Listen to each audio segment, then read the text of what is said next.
Howling Woods Farm for their incredible work they do right here in Jackson Township.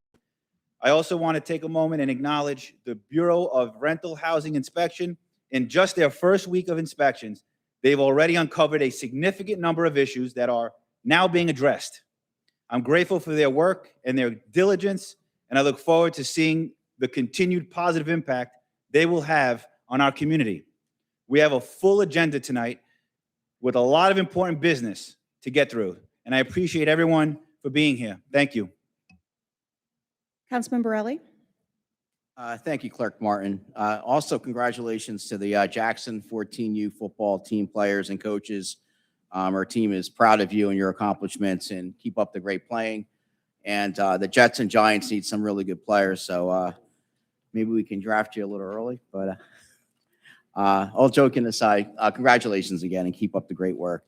I read recently in the Jackson Times that Jackson was named the 16th safest town in New Jersey, according to the recently released 2026 SafeWise crime rankings based on reported crime data submitted to the FBI.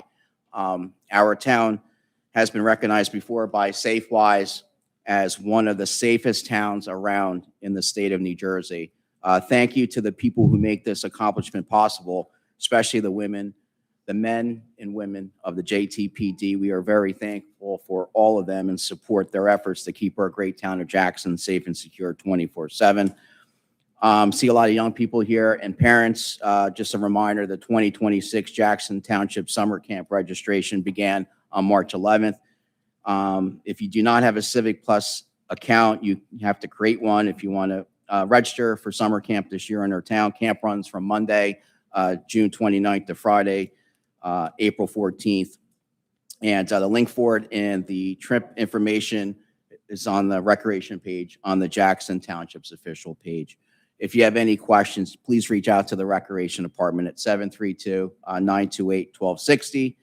And one last thing, on behalf of Jackson residents and taxpayers, I hope to see and review this year's municipal budget and vote on it and soon. Thank you and have a good evening.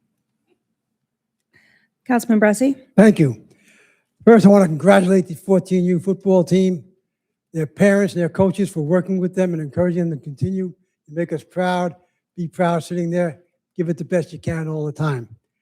I've talked to Mark Janko, the engineer at Ocean County, trying to get an update on traffic lights and so forth. I know the one on Diamond Road and 526 West Commodore is supposed to be there this summer. He will give me a better update, and he's going to update us with further information on jobs he's doing in town. Howling Woods Farm, I got to say one thing. They've been around forever. They've never had an incident, and they do so much for the people. But I want you to know they work very much with veterans, and we appreciate that. Thank you. Thank you all for coming out tonight. Have a safe trip home. Councilman Pollock. We have some wonderful stuff going on tonight, but I have to get to a little bit of business. It's been a while since I've been in front of this microphone, and I got to start bringing up a couple things.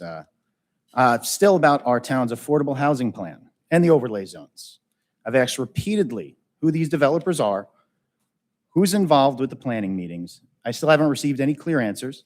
The township spent over $300,000 on a master plan, and our affordable housing planning was a part of that process. After all that money and time, we still ended up putting 58% of our prospective affordable housing obligations in the Pinelands. Now, why would we do that? Pinelands land is usually very restricted and very difficult to develop on. And when something's difficult to develop on, guess what? The price is going to be very low. When the government votes and creates overlay zones, that increases the price of this land for particular developers. And when you're able to just increase land value with a vote, it begs you to ask, who owns this land? Who is part of this planning? And who is in these planning meetings? Who benefits from these decisions? The public deserves to know. Because when land values change because of government action, the public needs to know everything.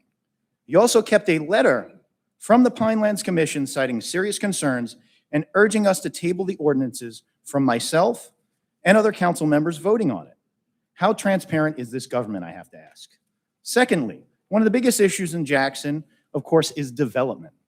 And due to being such a concern about this, we have an open space fund. Now, people voted on this, right? They voted to be taxed. We fought a war over being taxed. Everybody in this town cares so deeply about development, nature, that they voted to be taxed because they want to protect the land. Now, the use of these funds is supposed to be for the acquisition of lands and interest in lands for open space, recreation, conservation, and farmland preservation purposes. Is this what's happening in Jackson? Not necessarily.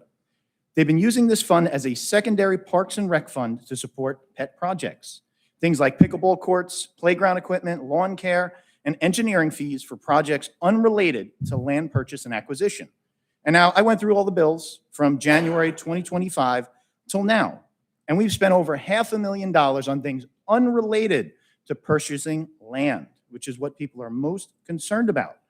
Now, I've also created an ordinance that I'll be sending to our council president to help hopefully fix this problem. We'll see if they can pass it, and if it'll even come to a vote.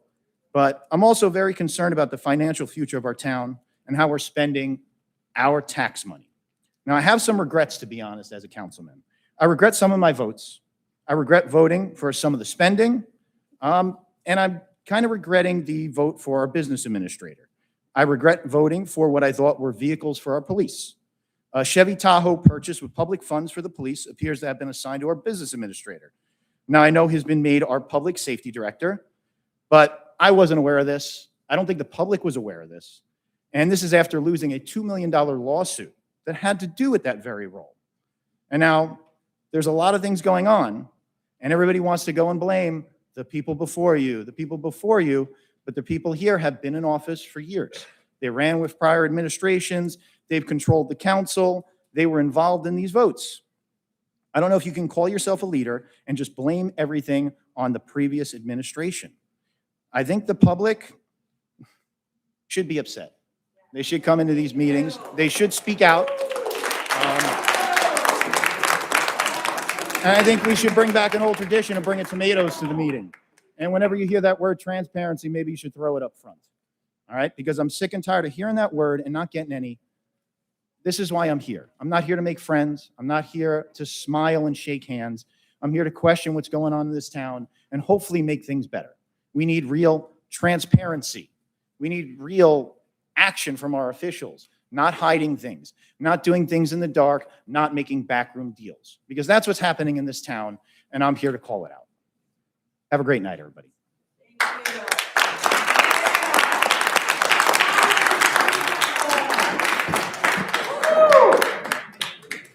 The next item on the agenda is comments by Mayor Kuhn. Thank you, Madam. Oh, mine definitely works. Thank you, Madam Clerk. Good evening, everyone. I'd like to take a few moments tonight to provide an update on two important priorities for our administration as we move through 2026, improving traffic safety across Jackson Township and maintaining a strong focus approach on our Rental Safety Bureau.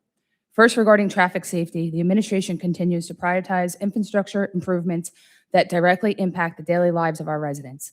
We know that how important safe and efficient roadways are for our community, and I'm pleased to report that several key traffic signals projects are moving forward. At Diamond Road and Commodore Boulevard, that the councilman was speaking of, that project remains on track and completion should be in July of this year. At South New Prospect and Brewers Bridge, work has progressed steadily and is expected to be completed and ready for final inspection at the end of this week. Additionally, at Harmony Road and Jackson Mills Road, our Ocean County crews have begun work and the signal activation anticipated by the end of this week as well, end of next week. These projects are part of a broader ongoing efforts to reduce congestion, improve traffic flow, and most importantly, enhance safety at some of our busiest intersections. We will continue to invest in solutions that protect both motorists and pedestrians throughout Jackson Township.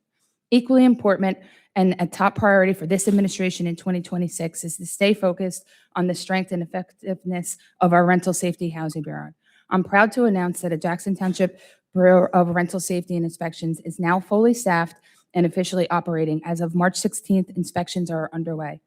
The Bureau was created to bring structure, accountability, and consistency at the oversight of rental properties in our community. Its purpose is simple but critical: to ensure that all rental properties are properly registered, well-maintained, in full compliance with our local ordinances and safety standards. These inspections are about protecting residents, and this administration will not allow boarding homes in Jackson Township. They are not about making sure the family, they are about making sure that the families living in rental homes are in safe condition and that the landlords are meeting their responsibility under the law. When I took office, we recognized that there was an area that needed strong oversight and clearer processes. Establishing a full-staffed bureau allows us to deliver on that responsibility. As we move forward, the administration will remain disciplined and focused on strengthening this division because safety, well-regulated housing is essential for overall quality of life in Jackson Township. I'm going to have the business administrator elaborate a little bit more on our efforts, but I also wanted to talk about the litter. I've seen it throughout. I've gotten emails regarding residential and commercial litter all over. I met with DPW actually over the weekend on Sunday. One of the clerks came in and we had a masterminding of how we can kind of be proactive instead of reactive to this. So upon her request, we created Litter Free at JacksonTWPNewJersey.net. And it says, help curb litter. If you see it, report it. So any of these emails, it will go to DPW, and we will, just like our traffic safety email, our pothole email, our lights out email, our rental complaints email, all of these emails are sent to the right department so that they can take care of it. And then once 14U comes up, I'm gonna have a couple words, but I'm gonna wait till you guys come up to congratulate you personally away from my opening comments. Thank you, everyone, and have a great night. Administrator Tarafanko. Thank you, Madam Clerk. I just wanted to shed a little light on the Housing Bureau. Obviously, you've heard already that they're in their first week with boots on the ground, actually doing field inspections. The goal going forward, they did about 30 inspections last week. The goal going forward is going to be about 50 inspections per week. And if anybody has any concerns or anything like that, please refer to the website, and they're answering all the emails that come in as they come in. I wanted to give an update on the police department. In total, we've hired 9 new officers, and that's thanks to a grant that the mayor and former PSD Candido applied for, and we were awarded $875,000 to hire these officers, which lessens the tax burden here for the community residents. Another goal by July is to have our Traffic Safety Bureau fully staffed and operating 7 days a week. So that should alleviate some of the calls and concern that the residents are putting forth now. We've heard you, and we're going to address those going forward. Thank you. The next item for tonight's meeting is an update from the Department of Public Works. Council President Bernstein. Thank you, Madam Clerk. As we welcome the arrival of spring, the Public Works Department have been actively preparing for the busy season ahead. Our team has been conducting routine maintenance and servicing of all equipment to ensure full readiness for the upcoming bulk and brush pickup program. These efforts are essential to maintaining efficiency and minimizing disruptions as we begin this important seasonal service for our community. In addition, Jackson Township will participate in the Barnegat Bay Blitz by hosting its first 2026 Clean Communities Roadside Cleanup on April 12th. We look forward to working alongside volunteers and community partners to help keep our neighborhood clean and vibrant. As part of our Clean Communities program, Rolling Weather LLC, a rolling weather science lab bus, will visit Jackson's elementary schools. This unique mobile education program offers interactive displays and hands-on learning experiences designed to engage students of all ages. Inside the bus, visitors can explore a fully equipped weather station, view displays featuring the largest recorded hailstone and snowflake, and examine historical modern weather equipment, experience a tornado in a tube demonstration, and more. Additionally, crews have also begun working throughout our parks and playgrounds, focusing on cleanup, debris removal, and general upkeep. With warmer weather approaching, our goal is to provide safe, clean, and welcoming outdoor spaces for residents to enjoy all season long. We appreciate the community's continued support and cooperation as we transition into spring operations. Thank you. The next item on the agenda is the small business recognition. Council President Bernstein. Council Vice President, please. Thank you, Council President. All right, so before we get started, I'm really excited. Jackson, there's a lot of good happening in Jackson. It's not all doom and gloom. We have a lot of good. We're not perfect, but we're working on it. But right now, Howling Woods Farm, we're going to recognize them. Tonight is this council's pleasure to recognize Howling Woods Farm, a truly unique organization right here in Jackson Township. Howling Woods Farm is one of only 2 wolf dog rescue facilities in the state of New Jersey, providing a safe refuge for these animals while also educating the public on responsible ownership and proper care. This work takes dedication, compassion, and genuine commitment to both the animals and the community. Owner Mike and his team have demonstrated that commitment day in and day out, making a meaningful impact, not just here in Jackson, but beyond. We are also excited to have a trained service wolf dog with us this evening as part of this recognition. I think that's the first time in Jackson Township history we've had a wolf in the municipal building. We are proud to recognize Howling Woods Farms and thank them for all they do. So please, would you all come on up and be recognized? Would my council and colleagues join me in the mayor, please?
Madam Clerk, continue. Perfect. Thank you.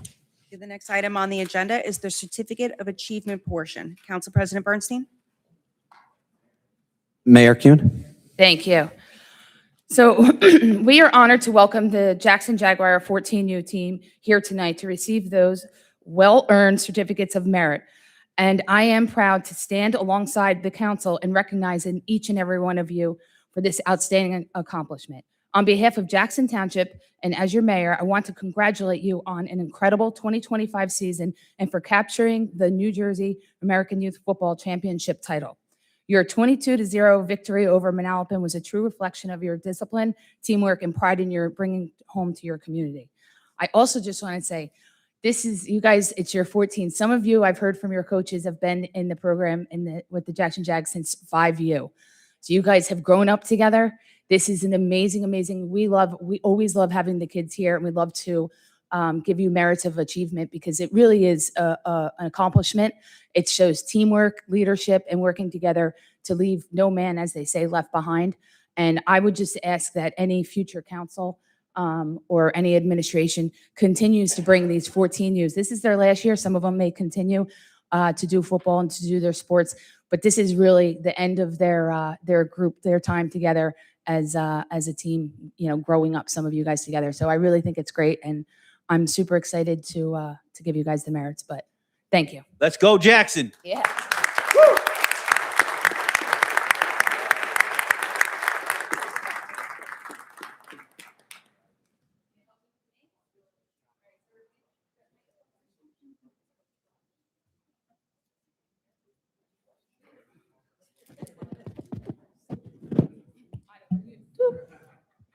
Make sure it's on.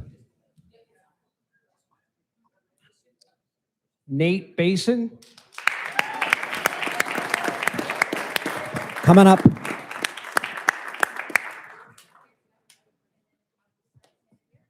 Noah Elfin,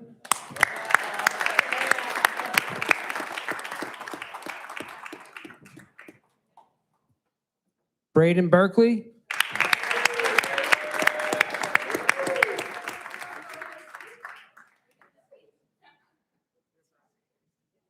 Noah Exelbert,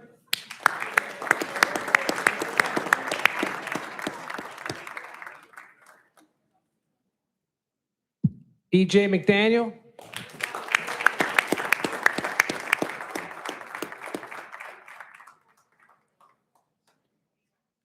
Braden Hanson.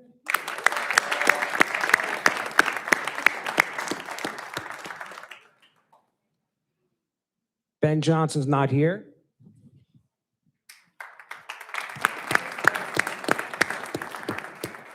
Tucker Jones. Jack LaBella.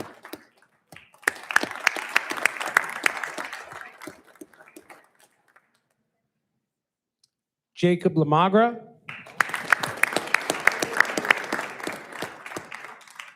Luca Marchione.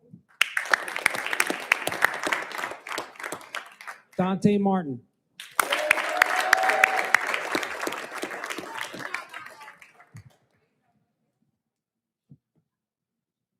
Vincenzo Mazza.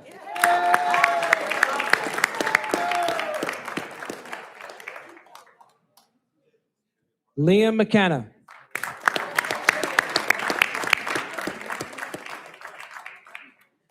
Brendan Mercer.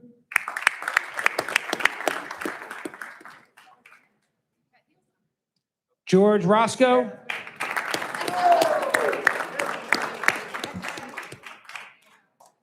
Joshua Scheid.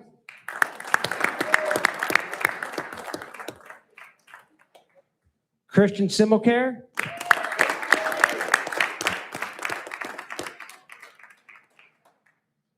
Xavion Spencer.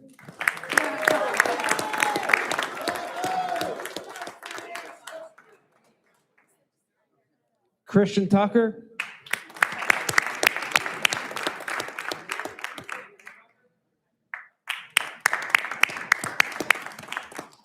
Jaden Tucker. Giovanni White.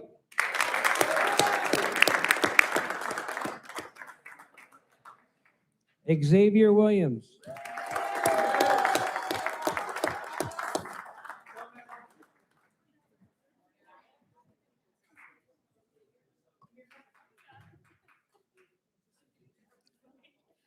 Chad Ray.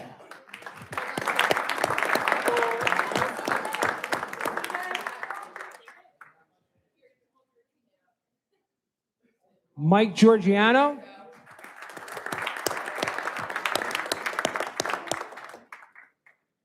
Tim Carrera.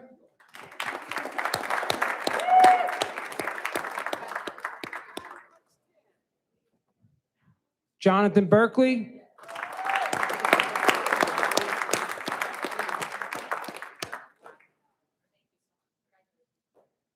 Mario Martinez.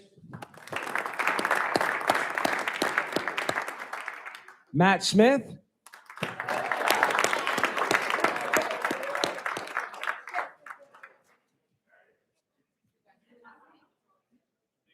Ian Leary.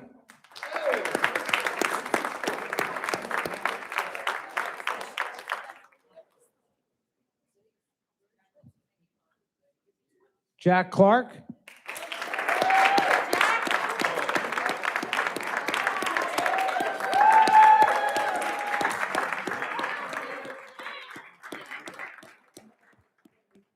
Anthony Mazza.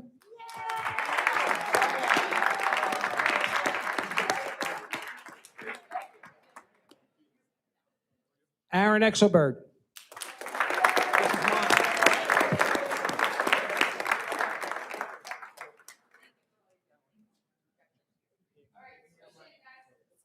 Wait, one more. And Brian Herbstman. I want to go council up to join the picture.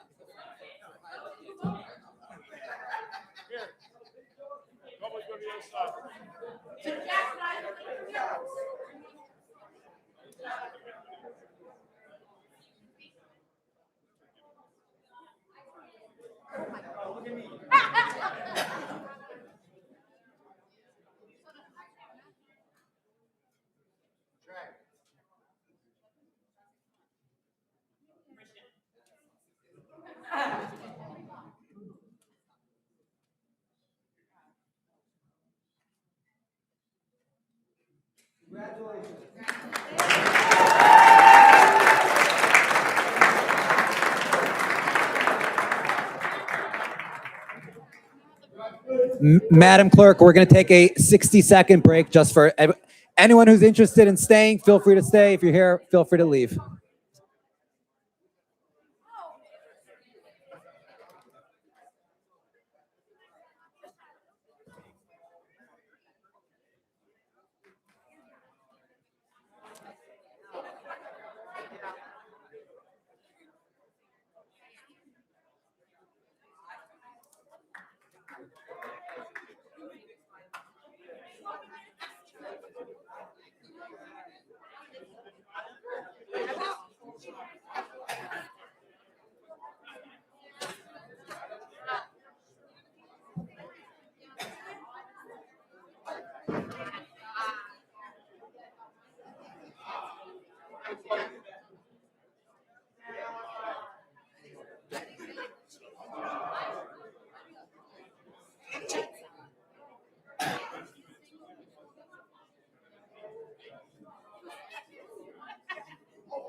Okay, we're going to continue the meeting in 15 seconds, Madam Clerk.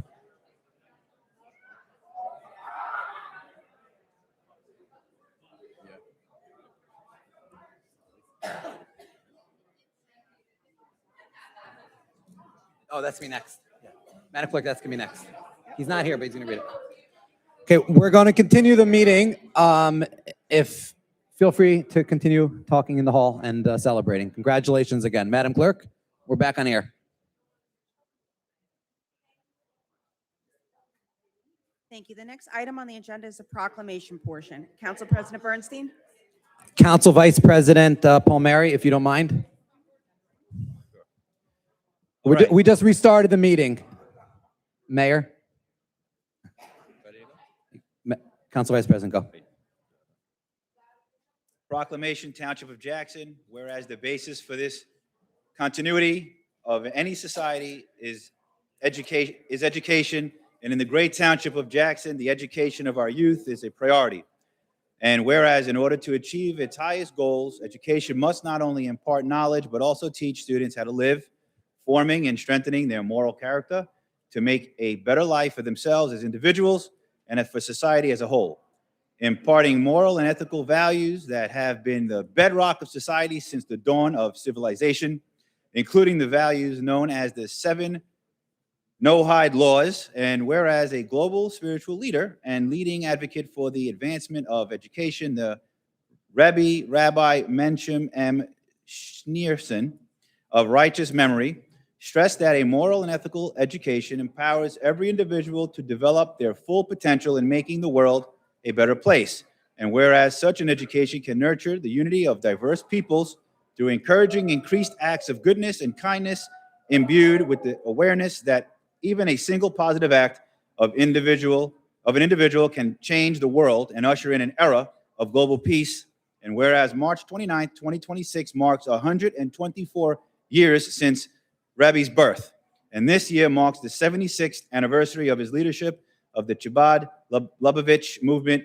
Chabad is an acronym for wisdom, understanding, and knowledge, and Lubavitch means city of love.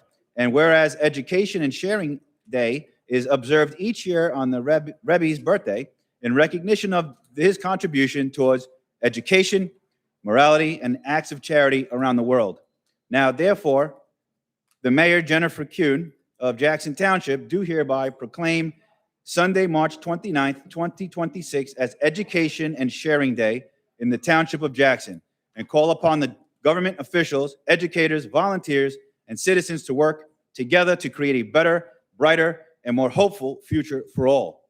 In witness whereof, I hereunto set my hand and cause the great seal of the Township of Jackson to be affixed at the municipal building this 29th day of March, 2026. Thank you. Thank you, Council Vice President. Thank you. The next proclamation is the stroke awareness proclamation. Mayor Kuhn. Thank you, Council President. Whereas 1 in 6 people will have a stroke in their lifetime, and 80% of families are affected. Additionally, stroke is the leading cause of long-term disability, putting a tremendous financial burden on individuals, families, and as well as society. And whereas there is a life-saving treatment that must be administered within 3 to 4.5 hours once a symptom begins, and only a very small percentage of patients get to the hospital within the treatment window because the majority of people do not know how to spot a stroke or the importance of calling 911 immediately. And whereas the Township of Jackson public and private schools will be encouraged to make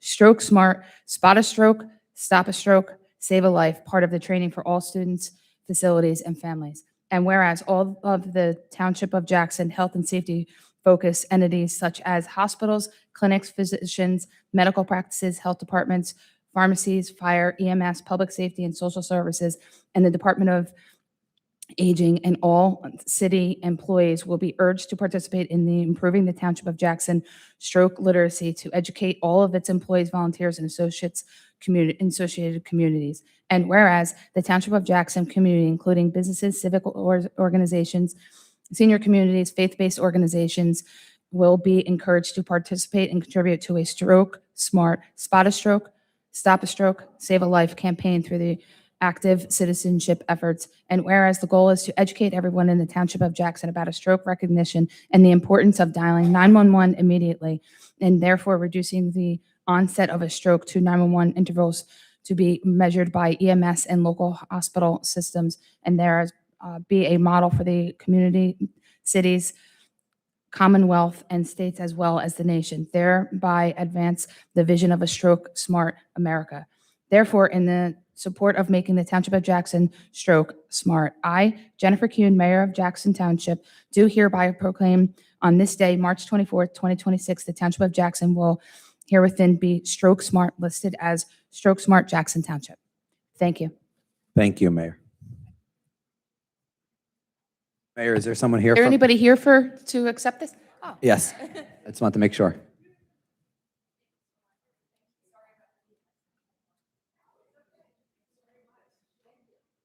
Thank you for coming again, and we appreciate the awareness. The next item on business is the second reading and public hearing. Ordinance 2026-04, amending and supplementing Chapter 103 entitled Vehicles and Traffic, Article 14, Schedules. At this time, if any member of the public has any comment to make, please address the council at the microphone and state your name and address clearly for the record. You'll have 5 minutes to speak and may only speak once. May I have a motion to open public comment? Motion. Second. All in favor? Aye. Any opposed?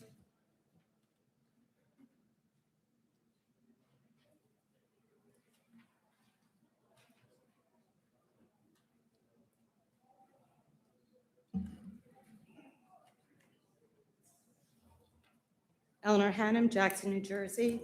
So this is to make no parking along Lehigh and Adelphi?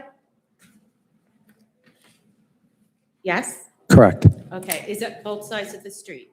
My understanding, yes. Mr. McGuckin? Southerly side of Lehigh. Sorry, I'm- Easterly side of Adelphi. Sorry. Southerly side of Lehigh, easterly side of Adelphi. On both sides?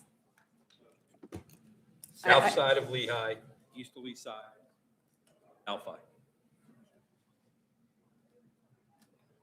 Okay, that does not clarify exactly where that is. So here's my concern. So we have a facility that was approved by the planning board. Every time a facility in a high-density housing development that was built without this intention in the 60s is going to severely impact the people who live there, and they have no say in the matter. So here's my concern. At what point is this facility going to be forced to finish its site plan? Would it agree to at what point? Or is it an unending until they can raise enough money to build the facility and then put in their parking lot? Mr. McGuckin? You would have to ask the planning board. I'm not familiar with all of the conditions and when they were required to complete it. The law dictates that they have 2 years. And right now we have 1231 Aldrich Road coming up on its, and keep looking at the time because I know you want to get rid of me. Aldrich Road, looking, coming up on its 2 years. That is state law. You cannot get a facility approved and then sit with it until the people can raise enough money to actually build it. At the same time, you're inconveniencing everyone who lives there. You're destroying their quality of life. So here's my concern also.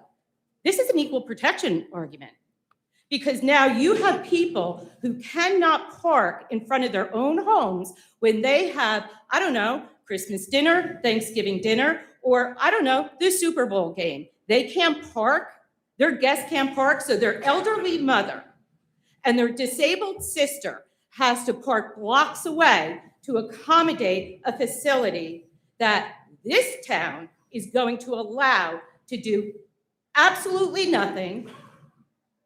And you're going to allow these type of facilities to continuously, every time they're put in a high-density neighborhood, this is what's going to happen. Where is the just cause for the residents? That is my question. So, Mr. McGuckin, you and I had a conversation today about creating an ordinance, and I think I wrote to you at high importance about allowing a permitting process. Anytime we create these ordinances that obviously would ban parking on streets, and a permitting process for residents who live there to get 1 or 2 permits for guest parking. Is that correct?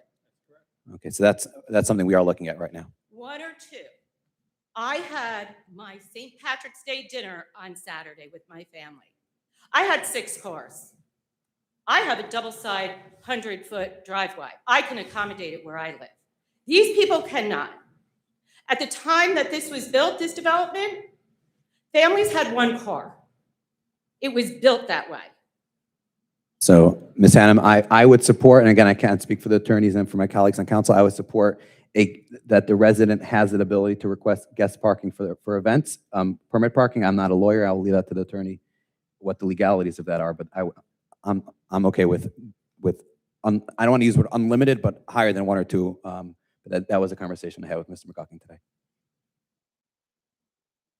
So what do they have to do? Come to the town to get a permit every time they decide to have a family dinner? Mr. McGuckin, do you have any thoughts on that? This ordinance would prohibit the parking on those 2 sides of those 2 streets. And the council president suggesting that perhaps we should do an ordinance that allows residents to get permits for properties when they live on those streets. And that. Okay. So I like your idea. Yeah. So we're turning our neighborhoods into parking lots to accommodate. It is This No, ordinance this- equal prohibits parking. protection. This ordinance prohibits the neighborhood from being a parking lot. Mhm. They're going to park somewhere. You know that. They're going to park up the street. You know that. You know my issue, the ones that none of you are now, and I'll address that later, where they're parking all over the neighborhood now. Okay, thank you. Mrs. Hannum, while I'm sitting up here behind this, I just have something to say to you. Thank you. Thank you for being the person through the years who comes up here and speaks out. You're a patriot. This is what being a good American is. You come up, you speak your mind, you represent the town, you speak up for the people who won't get up here and speak. You do your research. And listen, we may not always agree on every single thing, but you know what? We're blessed to have you. And I want to say that right behind this desk. Thank you.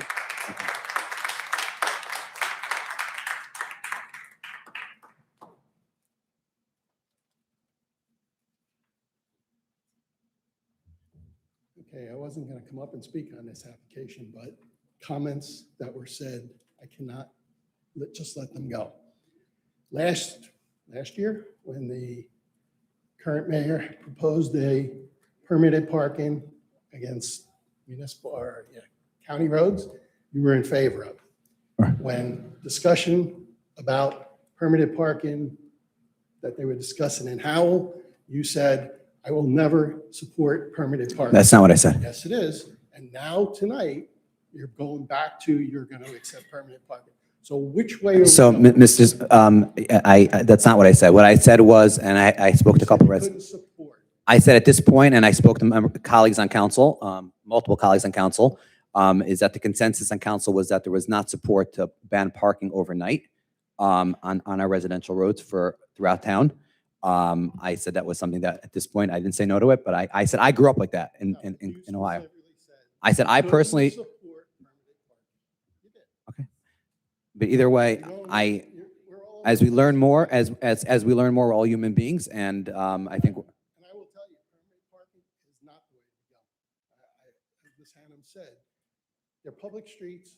Any resident that lives on them should be able to park their car in that spot, especially in these older developments where driveways are not supporting the number of cars that people have these days. So permanent parking where in the original ordinance was only for the residents that were in that zone. Well, that person can come to in front of my home and park their car, but I can't have my guests go in front of their house and park because we have this loophole that says you have to have a permit within the first 100 feet. So that's where, when you get into these permits that you're talking about, be very careful how you word them. Yeah, thank you.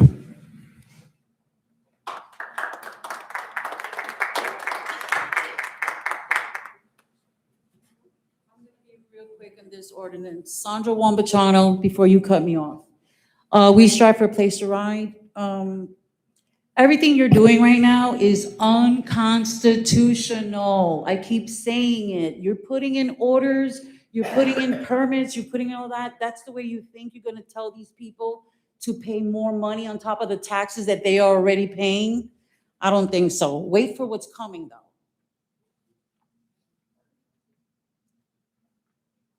Council? Seeing no one come forward, motion to close public forum. Second. All in favor? Aye. Aye. Any opposed? May I have a motion to adopt ordinance 2026-04? So moved. Second. Councilman Borelli?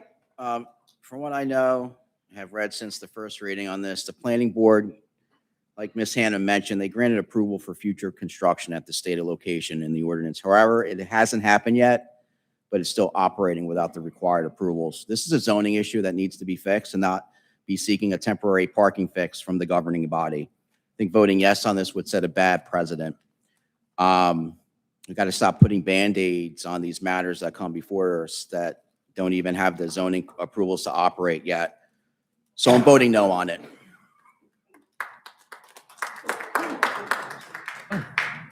Councilman Bressy? I'm voting yes on it. It's based on the safety from the point of the intersection, not the whole street. I vote yes. Councilman Pollock? I'm voting no on this. I think this decision sets a dangerous precedent.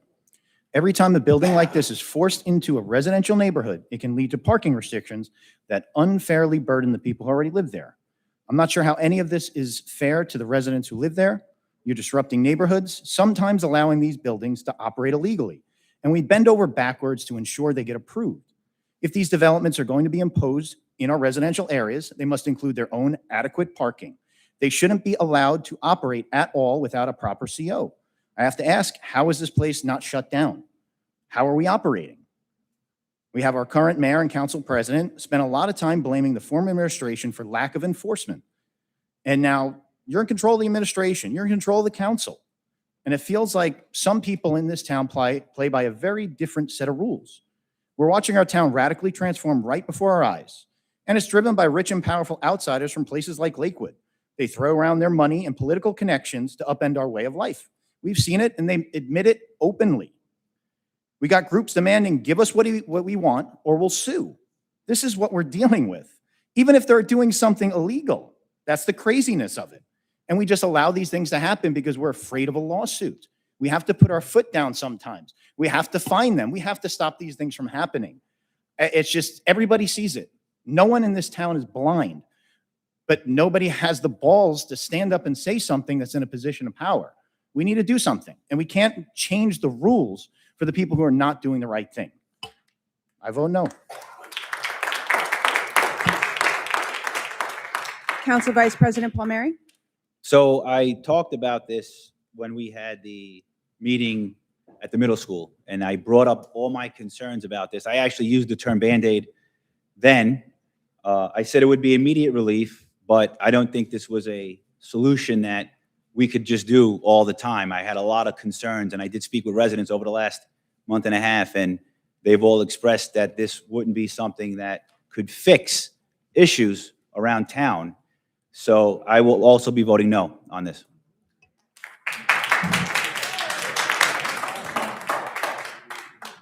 Council President Bernstein? Sure. So Attorney McGuckin, just to give everyone the history of this ordinance, this was a condition of approval that the planning board put on, that the congregation there had to make the request for the ordinance. This was not a condition that the ordinance had to be into effect. Correct, Mr. McGuckin? That is correct. It was a recommendation of the planning board that they do so, and they made that request. I've spoken in the past couple of weeks since the initial reading of this ordinance to multiple residents within the neighborhood. To be honest, very few residents in the neighborhood actually want this parking ban. While I do agree with Councilman Baresi that there is a safety issue at hand, and I would ask the mayor and the business administrator if we could have a follow-up conversation with our chief of police. But I also will vote no on this. Thank you. The motion does not carry. The next item of business is the second reading and public hearing of ordinance 2026-05, establishing Chapter 164 entitled Portable Sanitary Facilities. Madam Clerk, before you open up the public, I just want to mention that Attorney McGuckin told me to mention before, is that council received multiple feedback from residents and from contractors who obviously are out there in the field making different fixing houses and obviously needing some of these portable toilets. We did make we did make a minor change to the initial ordinance when it was introduced with the language of requiring a survey. We did take that out after speaking to some of the contractors on the ground. At this point, the ordinance requires that it recommends obviously to be in the back when possible. When it's not possible, there's a small fee. It lasts the permit lasts the time frame of the construction, and the portable potty must be removed before the CO is issued on the construction. Additionally, all the setback requirements must be met. So I just wanted to put it out there. Thank you. At this time, if any member of the public has any comments to make, please address the council at the microphone and state your name and address clearly for the record. You'll have 5 minutes to speak and may only speak once. May I have a motion to open public comment? Motion. Second. All in favor? Aye. Aye. Any opposed? Anyone can come up?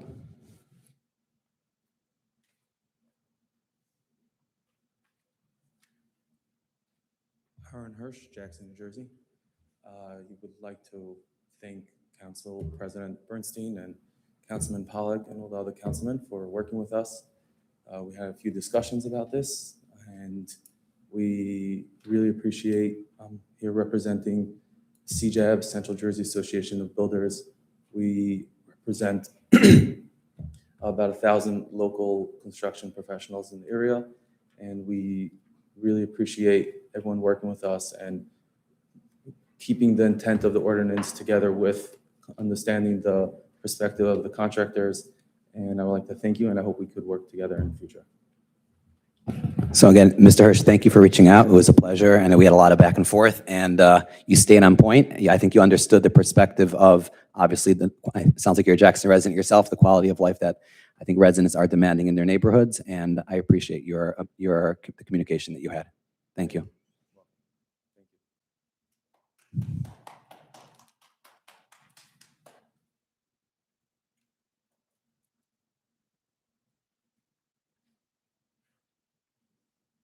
Eleanor Hannum, Jackson, New Jersey. So I just have a few questions regarding this ordinance. So what happens with all of the porta potties that are sitting in front of some of these facilities right now? Mr. McGuckin? Apply to any new location of a porta potty, you would have to get a permit going forward. Okay, and who is enforcing this? Ordinance, it is the zoning officer. The zoning officer. Okay, thank you.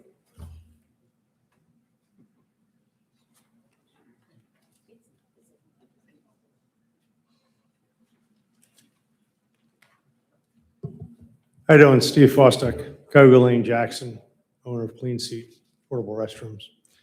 First, I'd like to say, if you're all supposed to be our representatives, you do a terrible job.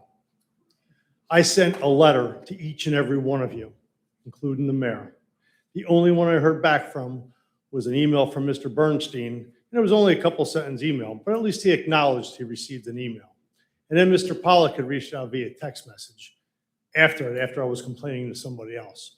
But as far as the rest of you, I didn't hear boo, not one word. It's a shame that on your website, you say, hey, contact us. We send you emails, and they go ignored. Not a phone call, not a hey, got it, nothing. Absolutely embarrassing. You ought to resign, my opinion. Second of all, I understand that you've had concerns with porta potties or whatever. Did you contact anybody? Did you contact United States Services is in Jackson? Clean Seat Portable Restrooms is in Jackson? Did you just reach out and say, hey, this is the problem we're having? What do you recommend, or where can we do this, or what can we do, or how can we address it? Nope, not at all. I think it's bad enough the contractors are paying all the money that they're paying for inspection fees and things like that, and now you want to put another fee onto them. I think it's absolutely crazy, and I know in the original version, you were going to charge people to have a backyard party. Absolutely ludicrous. And as far as putting them in the backyard, you can't service them that way. Can't get the service truck in the back. The hose isn't long enough to get back there to service it. I don't know. Pretty piss poor if you ask me. There was just so much with what was in the original bill, and I'm told that there was some changes made. I haven't seen the revision, so I really can't speak to it. But I'm here to tell you, if you put out a decent porta potty and you maintain it, service it on a weekly basis, there is no smell from the porta potties. Sometimes location, you can't put 10 foot off the property line or in front of this or in front of that or not in the driveway because of dumpsters, building material, and things like that. If someone has an active building permit, I don't know why they would need a permit at all for a porta potty. And if someone wants to have a backyard barbecue or a party, graduation or whatever it is, for them to have to go get a permit, absolutely ridiculous. Or what about the person that their plumbing breaks on a Saturday? Remember all that cold weather we had? I had several calls for people that had broken pipes. So now, how do they deal with it? Oh, sorry, have to hold it, have to use the woods until Monday till we can get a permit. Really? So I I just want to address your last, are you done? Yeah. Your last point that you just brought up, that actually is in the ordinance, that if you obviously have a plumbing issue or an emergency, you could get it on the weekend and then you apply, I think it's the first business day, and that your permit would go retroactively from that time. So that was addressed in the permitting process. I think this is a ordinance that came through with a lot of collaboration with as many, we did speak, I apologize, maybe we could have spoken more, but we did do our research. I personally have observed many porta potties. This has been an issue that was probably brought up to this council when Council President Nixon was still the council president. I definitely have observed, as my colleagues, porta potties that we could have used a little bit more planning where we put them down before just plopping them on the sidewalks or 6 inches off of the sidewalks. And I think we understand the need for them, and I think we've ensured it's a $50 fee. It's a one-time fee. You're right, the first ordinance was a lot harsher, but we appreciate people like Mr. Hirsch and other contractors reaching out, and I think we came to if someone's making a party in the backyard, it's for 24 hours, which probably doesn't need a servicing, it's no fee. So, and they can get it. So I think this really takes into account everyone's needs and concerns. Oh, and that's fine. That's your opinion, and Sure. That's all, like I said. But we definitely amended it and tried our hardest to work with as many different viewpoints as possible. But did you work with any companies that service porta potties, rent porta potties, or anything like that? Like, it's one thing to drive around town and see porta potties and say, oh, that looks terrible, or oh, that's unsightly, or oh, that's been there for 6 months, or whatever it is. And I get that. I understand there's concerns or whatever. But if you're not talking to the people that do it, then I don't understand how you're making a rational decision. But like I said, for the rest of you, at least you did email me back. The rest of you ought to be ashamed of yourselves. Thank you. Thank you.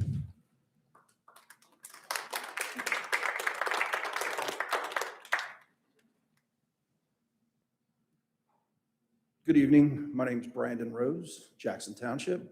I would ask that you not go through with this ordinance. Specifically, what I think you're doing is you're setting people up for being in violation. This is kind of an obscure ordinance that would be put in place. And I can tell you, if somebody's having a party in the backyard, I'm not going to go looking through the ordinances to make sure I register that porta potty. I think the better way to handle this would be for you to look at it as a maintaining the property. Should somebody fail to do that, just like if they're not cutting their grass or if they're leaving, trash on the around their property and not maintaining it that way. But I think essentially what this ordinance does is you're going to be, I guess, taking it out on people that are unaware of this particular ordinance.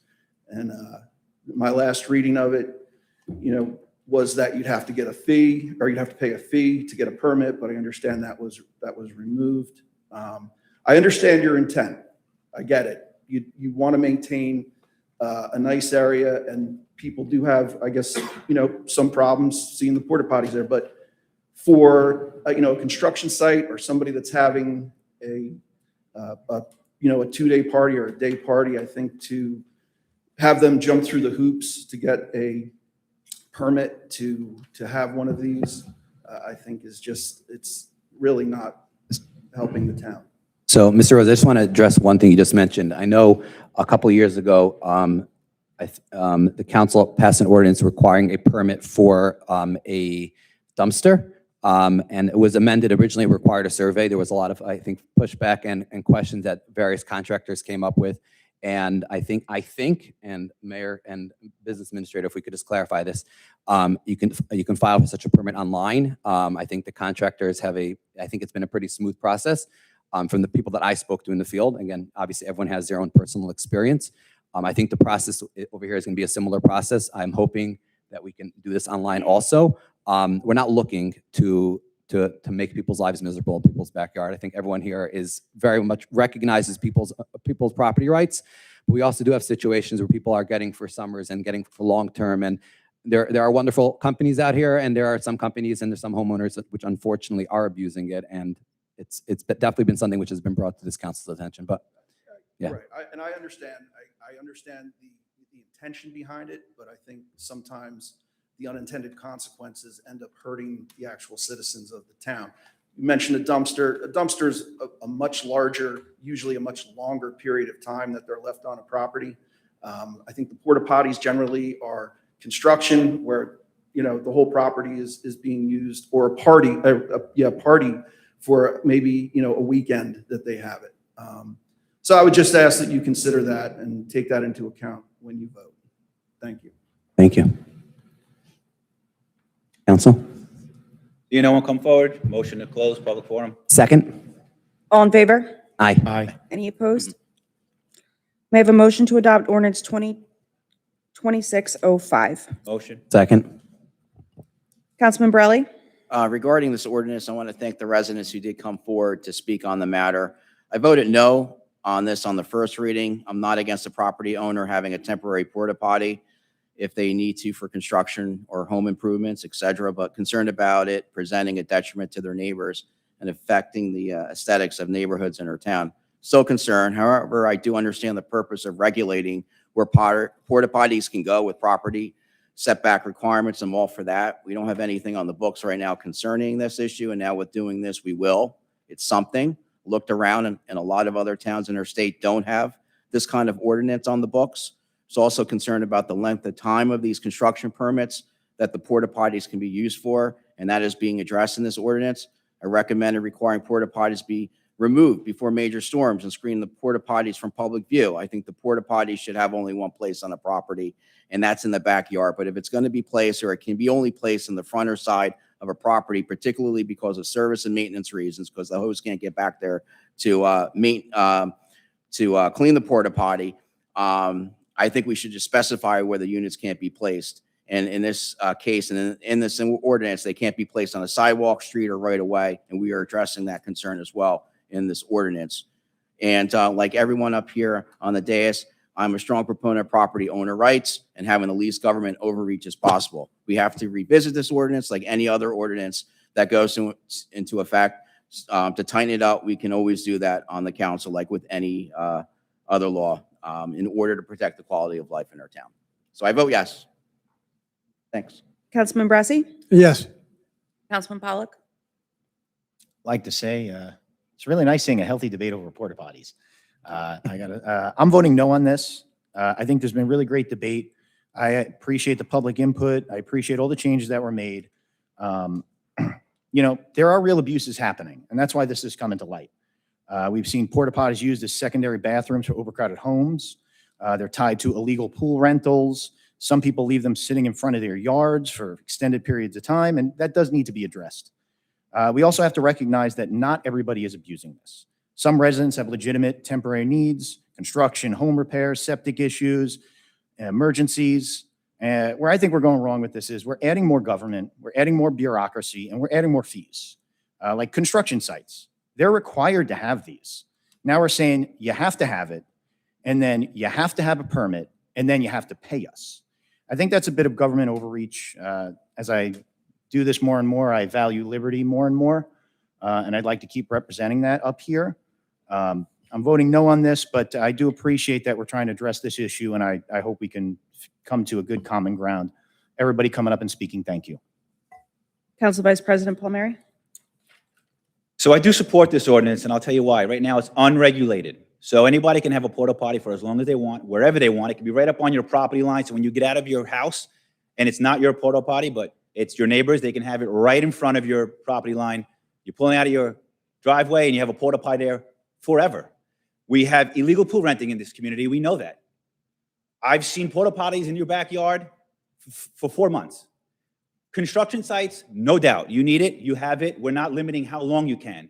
But let's be real. If you're having a party and it's more than 10 days, you can get 2 extensions to make it 30 days. After that, you can't get any more extensions. I've never attended a party for 30 days that you needed a porta potty. But what this does do, it allows for illegal rentals to have an outside porta potty for people to use it. And we're trying to crack down on illegal renting. So why make it easier? Let's regulate it. Secondly, pool renting, like I said, is a big problem. It's there all summer. And also, I like that there is property line, 15 feet if it's in front of your home. We're not saying you can't put it in the front of your home, but I don't want to smell your poop in my driveway. Put it 15 feet away. And if it's in your backyard, it's 10 feet from your property line. I don't want your porta potty all year round. This is getting to look like a ghetto. We don't want Jackson becoming a ghetto. We're working towards stopping this from happening with debris, litter, illegal renting, pool renting, etc. This is one way to regulate it. And there's a $50 fee if you put it in front of your house. Yes, because we want to urge you to put it in the back of your house. And quite frankly, if you're having a party, why are you having your guests go to the porta potty in front of your house? It's weird. Put it in the back of your house. Construction, no doubt. Maybe you can't put it in front of your house. Pay the $50. It's not a huge ordeal. But there has to be some regulation. Right now, it's unregulated. I've knocked on residents' doors. I've spoken to about a half a dozen, and all 6 of them told me, we need to regulate it. We need to figure something out because there is a problem here where I'm walking around and there's porta potties right in the front by the sidewalk. And now you've got kids in the community playing and they're going in the porta potty. That's dangerous. That's disgusting. So we need to regulate this. I think this is good. This is good to have because who wants to live next to a porta potty indefinitely? And if you have a construction site, you know what I like about this? Guess what? You don't get your CO unless you remove that porta potty when the construction's done. So you want your CO, you want to be able to have your certificate of occupancy, move the porta potty. The construction's done. Get rid of it. There's no reason for you to have it there. And that's what we're seeing. Construction sites are done. Porta potties are sitting there for who knows how long because it's unregulated. So I vote yes. Council President Bernstein. So first of all, I appreciate the dialogue that the entire council has had on this issue. And we really heard various different opinions. There were definitely members of the council in the past, I would say 5-6 weeks since we've been discussing this in more depth who have sent me emails and called me looking to regulate it more. And obviously we tried our best to keep in mind all the various concerns. As we've done in the past, after an ordinance is passed, we value and we appreciate feedback from contractors, from homeowners, from the porta potty, companies also. And we're going to continue to value that feedback. And And I think this ordinance really is a testament to that, because over the past 5-6 weeks, there's been various conversations and various levels of back and forth. So like Council Vice President just said, I've seen it. We see it with the pools. I don't think anyone feels that that's appropriate. We see it throughout the town, and I think we can do a little bit better where we put them, where we place them. Right now, if we don't move forward with this ordinance, you can literally put it on your driveway next to your neighbor's yard, and this will just require you to think before you drop it down. And I think the zoning and building are looking to continue to work together with our contractors to make everything as smooth and as easy and as safe as possible. So I vote yes. Motion carries. The next item of business is a second reading and public hearing of ordinance 2026-06, repealing and replacing Chapter 334 of the Township Code entitled Rent Control for Apartments and Manufactured Home Parks. At this time, if any member of the public has any comments to make, please address the council at the microphone and state your name and address clearly for the record. You'll have 5 minutes to speak and may only speak once. May I have a motion to open public comment? Motion. Second. All in favor? Aye. Any opposed? Okay, good evening. Lori Greenberg, Esquire, appearing on behalf of all of the landlords of the mobile home parks. I'm going to be distributing, although I've already emailed it to your council, a letter for the record about the situation. Here, give it to the clerk if you don't mind. No problem. Yeah. On March 1st, 2026, as you know, the state statute became effective for rent increases and capped it at 3.5% and created a DCA committee and gave them $2 million to hear resident and landlord complaints. As a result, there's no emergency here. Our members, most of our parks have already come in for their 3.5% increase, which starts April 1st. So there's no emergency to do this. The problem is Mr. Sullivan on December 11th agreed, and the rent board agreed, that they would include the landlords in crafting a modification to this ordinance, to the township ordinance. They did not. There was no meeting. I have met with this town over the last 35 years. We've crafted and avoided litigation by modifying the ordinance. But this time, you have a tenant rent board member who wrote this change, and we oppose it. And instead of including us, you've made something that's opening the township up for litigation. We don't want to litigate. I haven't litigated before. I've met with the town. We've had very good conversations, but now you're not talking to me. He's not talking to me, and he was supposed to. And I have that recorded. So I want to go over what's going on here. We have a serious conflict of interest by Mr. Sullivan. He's on the rent board. He's in MOA. He was involved in crafting the state statute, and he wrote this. He's got an ethics violation for doing this. This should have been written and developed with the township, not with one tenant. So we oppose this. But on top of that, you're putting in a 2.5% cap. Now, the CPI for the last 10 years, and it's in this packet, is over 3.5%. There's no basis for doing 2.5%. I have litigated this issue in Camden County and have a judge's 18-page opinion calling a 2.5% cap a net opinion. I have sent an Oprah request to the town saying, where'd you get this number from? They said they don't have anything. There's no background for how you got 2.5%. It doesn't relate to anything. The cost of housing has gone up way more than 2.5%. So you're setting a number way lower than the CPI and the cost of housing. And you're doing it to benefit a tenant and his brother. So we are opposing this. We want to sit down and discuss this with you. This low number will depress property values, impair maintenance and capital investment, force hardship applications, increase tax appeals, and predictably result in litigation. Like I said, I don't want to litigate. I want to negotiate. I want to work with you, as I have many times in the past, and had very good relationships with Jackson. You've got a statewide ordinance. All the towns around you have adopted the statewide ordinance. Why you're going to adopt something that's 2.5% is a real problem and opens up the door. There's also permanent structural rent disparities, which is really complicated, involving vacancy decontrol. Some people are paying $350 a month, some people are paying $1,000. You can never catch up. And now it's going to get bigger and bigger, this disparity. So that's also a big problem. You also have excessive penalties and due process concerns.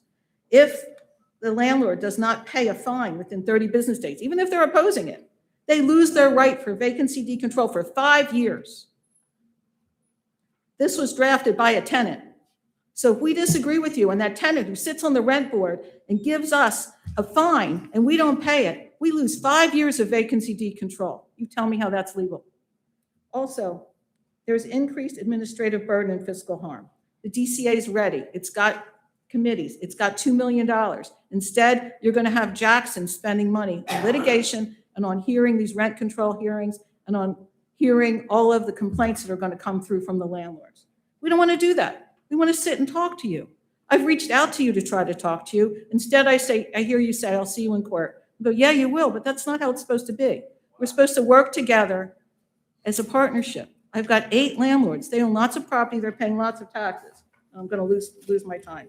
So in conclusion, I would say that your ordinance is procedurally flawed. This procedure is flawed, and we want to work with you, all 8 of the communities, and we have time because the increases are already passed. They start April 1st. So please don't pass this, table it, set up a committee with the residents, with the town, with me, and let's get this done right. Thank you.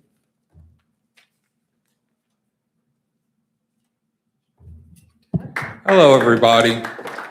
I'm Joseph Sullivan.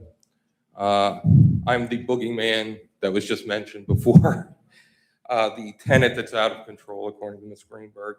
I'd like to bring to the attention of everyone here that on January 23rd, 2026, I sent an email with the draft proposal for the changes to our ordinance to Ms. Greenberg. I stated, I have attached the latest draft of the rent leveling ordinance for Jackson Township. Please share your thoughts with me. I appreciate your interest in helping.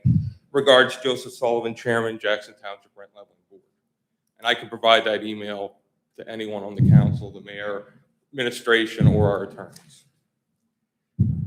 Second, that ordinance, this ordinance that you are looking at tonight, did not happen overnight. Many of the changes in this ordinance date back 4 years by committee, a committee that consisted of myself, Gary Miller, a former member of our rent leveling board who's now living in Delaware, and Diane DeCapua, a former manager of Jackson Acres, one of the parks here in town. Majority of this ordinance came out of that committee. When they come before you and they tell you they support the 3.5% statewide cap, then why did one of the people sitting in this audience who represents the industry testify before the Assembly and the Senate opposing the state law? Interesting, isn't it? Now they don't want local control. And that's what this is all about. You could have introduced this ordinance with a 3.5% cap, which under state law is as high as you can go. And they would still be suing you. Why? They do not want a local rent control board. They do not want local oversight. They don't want to have a place for the tenants to come locally and share some of the disgusting things we have seen in conditions in certain parks and in apartments in this township. They want to cut off the voice of the resident. And they attack me and they attack my brother and they make it sound like I wrote 30 pages of an ordinance all by myself without a legal degree. I did not. It was run by committee. It was run by lawyers. Lawyers then reviewed. I personally reached out to Ms. Greenberg and asked for her advice and got nothing. That's the truth. What can I tell you? Why 2.5%? If you take the average rent increase in manufactured home parks in Jackson Township over the last 30 years, it is 2.5%. Run the number over 20 years, 2.5%. There seems to be a pattern there. and a reason why this number was picked and chosen, and I think it's very dependable. Now, I could be the boogeyman of Ms. Greenberg's dreams, or I could be the reality, a rent control board chairman who also happens to live in manufactured housing and works with a very engaged board of people who are residents of this township and live in many different forms of housing. I work with attorneys and accountants who do not live in manufactured housing. And they all worked on this. So this idea that I pulled this out of my hat like some magician and then waved it in front of everybody, and everybody here is so mesmerized by the spenguli that is Joe Sullivan, is just ridiculous. You'll hear from some residents tonight. They'll tell you how hard it is to pay their rent or pay their medicine. And that we had a rent control in Jackson that they sued us for before and we won. It's not legal now. The state law is the state law and we have to abide by it. And the state law says you can set whatever amount you want for yearly increases as long as it's under 3.5%. That's the law in New Jersey. And I think we should keep our local control. Thank you for your time. Thank you.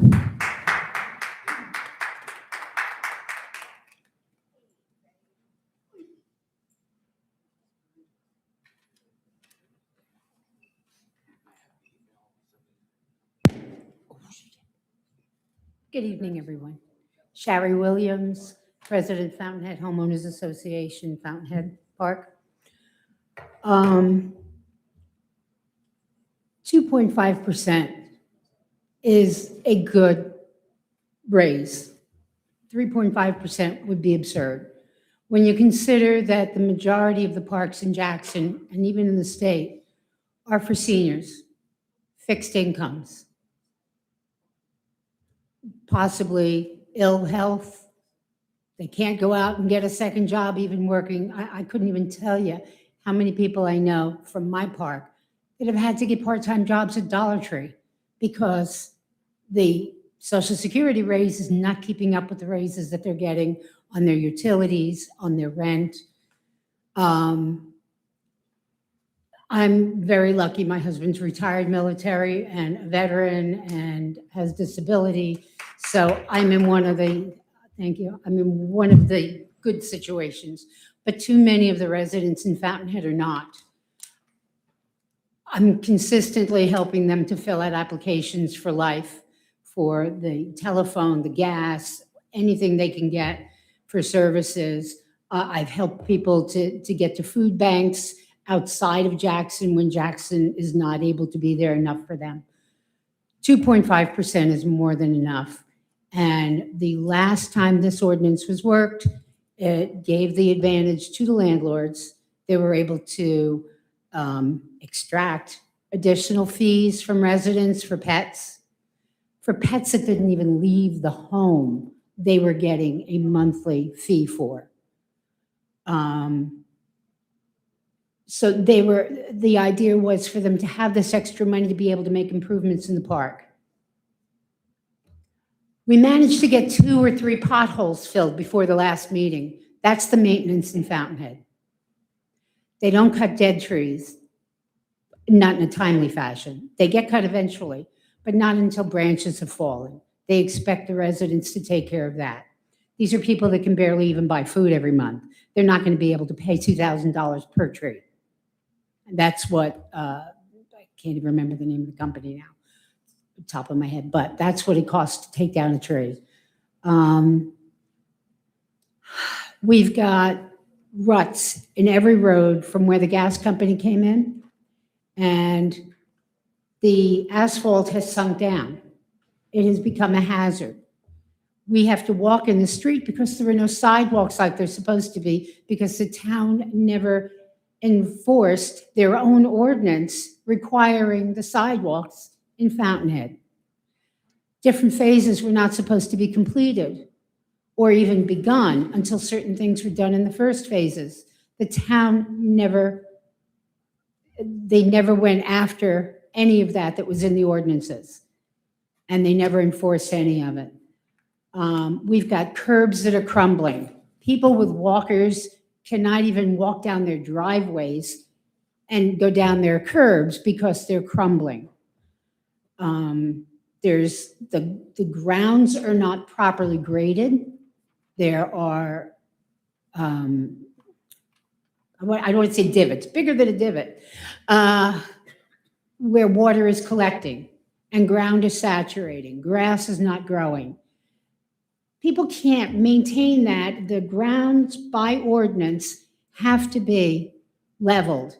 They have to be graded properly so as to not collect water and to not create a hazard in the yards. We've got people that live along the Matitacon tributary, which runs parallel to Cooksbridge, homes along there, that they're losing the backyards because of the drain water. And nothing is getting done. They need things, they need gravel dropped back there, they need rocks dropped back there, something to keep the ground from washing away. And that's been a fight for years and nothing gets done with it. There's just so much in there that is not being maintained. And yet they put new homes in and they get the money in there for the new homes, but no improvements have been made to the quality of life of the people that are living there. We didn't press the issue when it first started, but a couple of year and a half, maybe 2 years ago now, there was a new fee added onto our water bill / sewer bill that, Ma'am, I'm going to give you another 15 seconds. thank you, it was tantamount to being an illegal rent increase. We didn't pursue it because we didn't want to start anything. Everything in the park was nice and quiet, but I think things have gone a little too far. Okay. Thank you. Thank you. Thank you.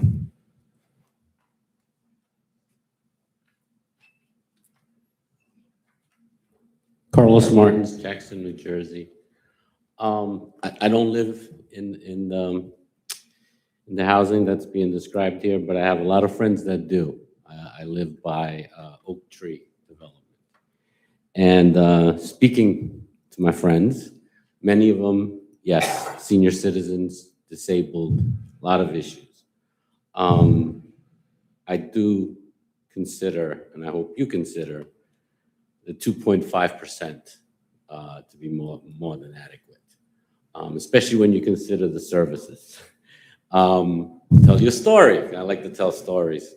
During this snowstorm, it came to my ear from one of my friends at Oak Tree that someone on the dais, I won't mention her name, actually went there because a resident who was disabled and elderly needed to have the driveway plowed, not plowed, shoveled, cleaned, and all that kind of stuff.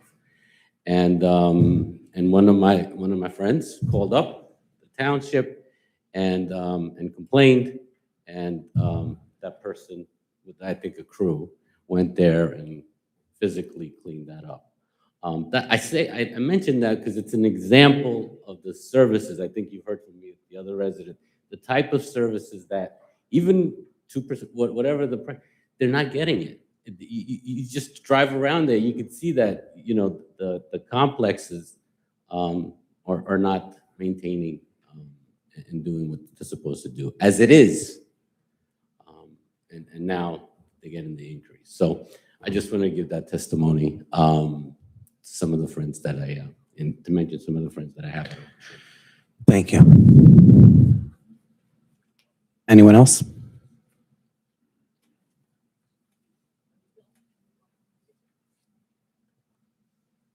Hi, my name is Mary Beth Park. I represent New Jersey Manufactured Housing Association for the state. I believe local rent control and the ordinance have become obsolete and should be deferred to the state. The state already has one in place. Joseph referred to the 2.5%, the average over 30 years. And in that ordinance, that's also including property taxes. and 2.5%. It's not going to cover that and property taxes. By eliminating the local rent control, you would reduce administrative costs for Township while ensuring tenants retain a meaningful relationship with you. This approach would create efficiencies by eliminating the need for community owners to navigate 2 layers of administration without compromising tenant protections, because they have the right to come and talk to you. They have the right to talk to their owners. So overall, by deferring to the state framework, would streamline governance, reduce costs, and maintain appropriate channels for tenant engagement and oversight. Thank you. Thank you. Anyone else?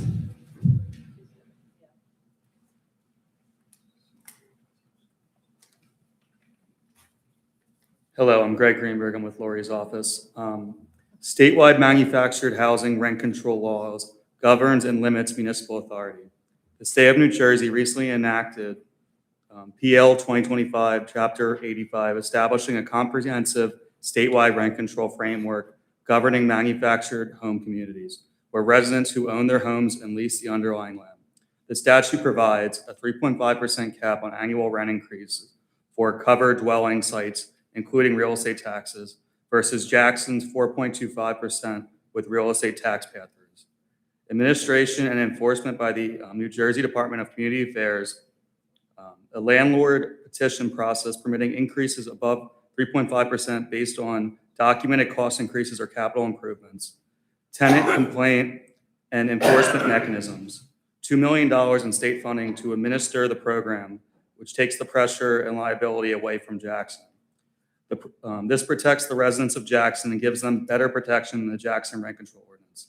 The statute expressly addresses municipal interaction.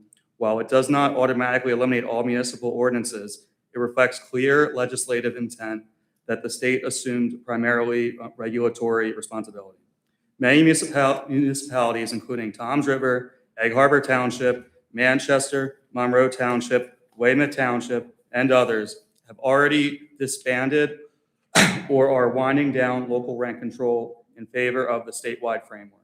Jackson's attempt to impose a 2.5% cap, eliminate pass-throughs, and retain local enforcement authority reinserts the township into a regulatory area that the state already structured and funded. There is no demonstrated policy need for duplicative local control when the state statute provides tenant protections, administrative oversight, and a petitioning process. Why is Jackson ignoring the statewide rent control framework? The state of New Jersey has already enacted a comprehensive statewide statute governing manufactured housing rent increases. That law sets a 3.5% annual cap and places administration with the DCA. Many municipalities across New Jersey have chosen to defer the state framework rather than duplicative regulations. So the first question is simple. Why is Jackson choosing to impose an additional local system instead of adopting or deferring to the statewide statute that already protects tenants and includes a petition process? If the state determined 3.5% is the appropriate balance between tenant protection and economic viability, the council should explain why Jackson believes it knows better than the legislature and the DCA. What economic studies support a 2.5% cap? The ordinance proposes a 2.5% cap, which is below both the statewide standard and long-term inflation. The data shows 10-year CPI average is around 3.5%. Shelter inflation frequently exceeds 4 to 6% in recent years. So the council should answer, what financial or economic studies were conducted to justify a 2.5% cap? What expert analysis concluded that 2.5% is sustainable for property, operations, taxes, insurance, and infrastructure costs? If no such studies were done, on what basis was this number selected? Without evidence, the cap appears arbitrary and unsupported by economic reality. Why has vacancy decontrol been effectively eliminated? Another serious concern is the restriction on vacancy decontrol. Because rent cannot reset when homes are sold, the ordinance has created massive disparities between tenants, often $350 to $1,000 per month for similar lots. This raises similar questions. Why should two neighbors in identical homes pay radically different rents simply because one moved in earlier? Why is the ordinance allowing certain tenants to capture windfalls when they sell their homes because of artificially low rents? Why are future tenants forced to subsidize these disparities? In most regulatory systems, some mechanism exists to maintain fairness and reset distortion. This ordinance looks locked inequities in permanently. Why were pet fees and additional occupant fees eliminated? For years, manufactured housing communities have been permitted to charge pet fees, additional occupant fees. These are standard fees, are allowed in apartment housing and have historically been permitted in manufactured housing communities as well. So the council should explain, why are these fees suddenly prohibited for manufactured housing communities? Why are apartments allowed to charge them while manufactured housing communities are not? Why, what factual or policy basis supports treating these housing types differently? If no justification exists, the ordinance creates arbitrary and discriminatory treatment. Why were landlords excluded from the drafting process? Another troubling issue is the process used to draft this ordinance. The ordinance was written with a significant involvement from the chairman of the rent leveling board, who is also a tenant in manufactured housing community, and an advocate. I'll give you another 15 seconds. Okay, and an advocate for tenant interests. This is clearly a conflict of interest. At the same time, landlords, the parties directly regulated by this ordinance, were not included in the drafting process, despite assurance from a rent board that they would be 12, 11, 25 at the rent board meeting. Thank you. Thank you.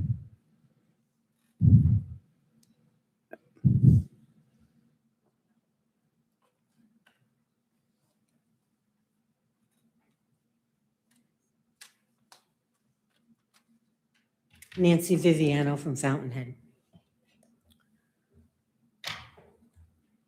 The statewide ordinance was developed over a period of time, and the State Trade Association, which you just heard from Mary Beth,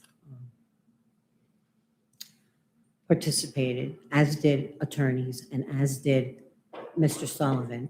Everyone had their chance to say. Everyone gave something so that the ordinance, the law was constructed. Everyone, at least our side, we thought that when we were dealing with the legislature, that we were dealing in good faith and honesty, and that what you said there was going to carry. Yet our tenant, your statewide tenant advocate came home and did an end run around it all to assist with this ordinance that you're about to, that you're intent upon passing. I feel like that was just, what can I say? Dishonest. You know, when the tax increase came through, from what I read in the newspaper for UMH, and it was, you know, too high for a one-year situation to occur.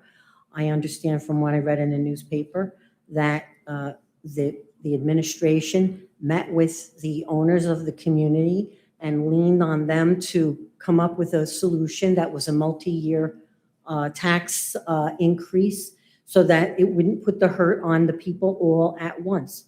Sounds like a fair solution. But what happens now? Now you have your ordinance. You just made a deal with someone or someone reached an accommodation with someone, and now it's thrown out. So what's transparency? Transparency seems to be kind of sort of lip service. You can want to make a big deal about we have recycling every week now instead of twice a month. Well, we have overcrowding. We have growing pains in our township. So you don't want it to look, as someone here said, like I think, I don't remember what the term was, but the equivalent of a slum. Well, obviously, if you're going to have overcrowding and you're going to have all those kind of things you hear about and that you're working on every single day, you have to have. You basically had very little choice but to say, let's have more often recycling. And then if you have a lot of illegal rentals, you're going to have a lot of evictions, whether they're legal or they're illegal, doesn't matter to me. But all that stuff that they leave behind, going to get thrown on the curb? Yeah, we need a second bulk pickup. So let's not say that this was all to help the people who are paying the highest taxes. Let's look at it for what it is. We have growing pains, we have problems, and we don't have transparency.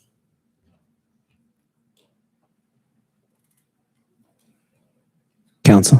Seeing no one come forward, I move to close public forum. Are you coming up?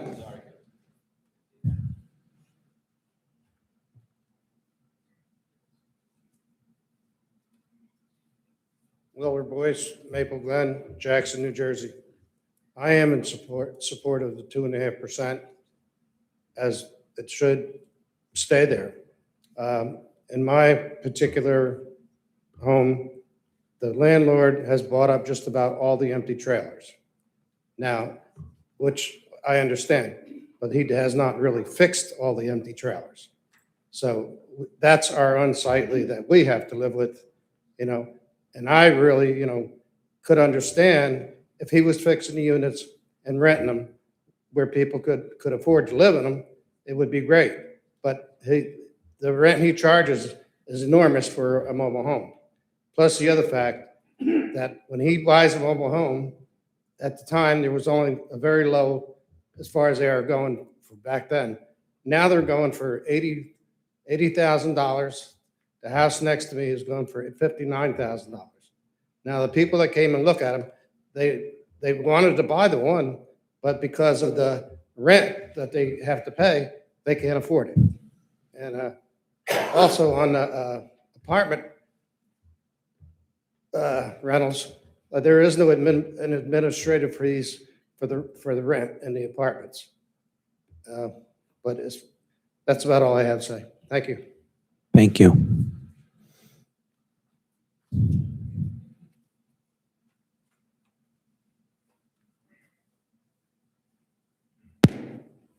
Deb Jones, Jackson. To be honest, I have no skin in this game when it comes to what is being discussed.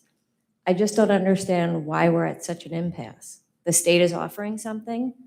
The township, through their own rent board, basically is declining it.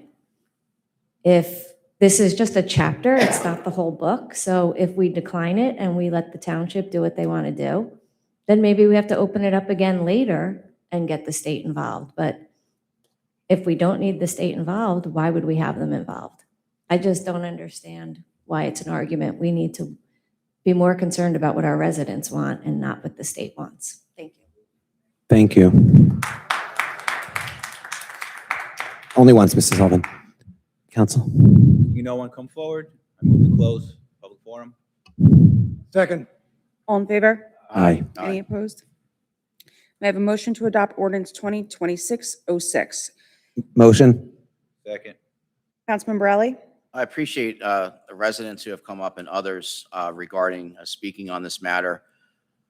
I am in support of this ordinance. I will continue to be in support of it. It's not intended to help out a brother, well, someone who's on the board and his brother. Actually, this is going to benefit everyone that lives in our many mobile park home communities in Jackson, particularly senior citizens who live on fixed incomes. And it also maintains local control with our all-volunteer rent leveling board. We've seen state control in other municipalities, and the consequences are not pretty. So with that in mind, I vote yes on this ordinance, 2026-06. Thank you. Councilman Brassi? Thank you. Yes, Ms. Greenberg, I've seen you here for over 30 years. I've been up here. We've faced each other before. The other thing is, I don't know how many people who have ever attended rent control board in this town regularly. If you did, it's one of the hardest boards to sit on and what to have to evaluate at every meeting and the needs of the people in these parks. And some of the landlords, not all of them, do not carry out what they should be carrying out. I, for one, if we can take control of it and not have the state run it, I am much in favor of that.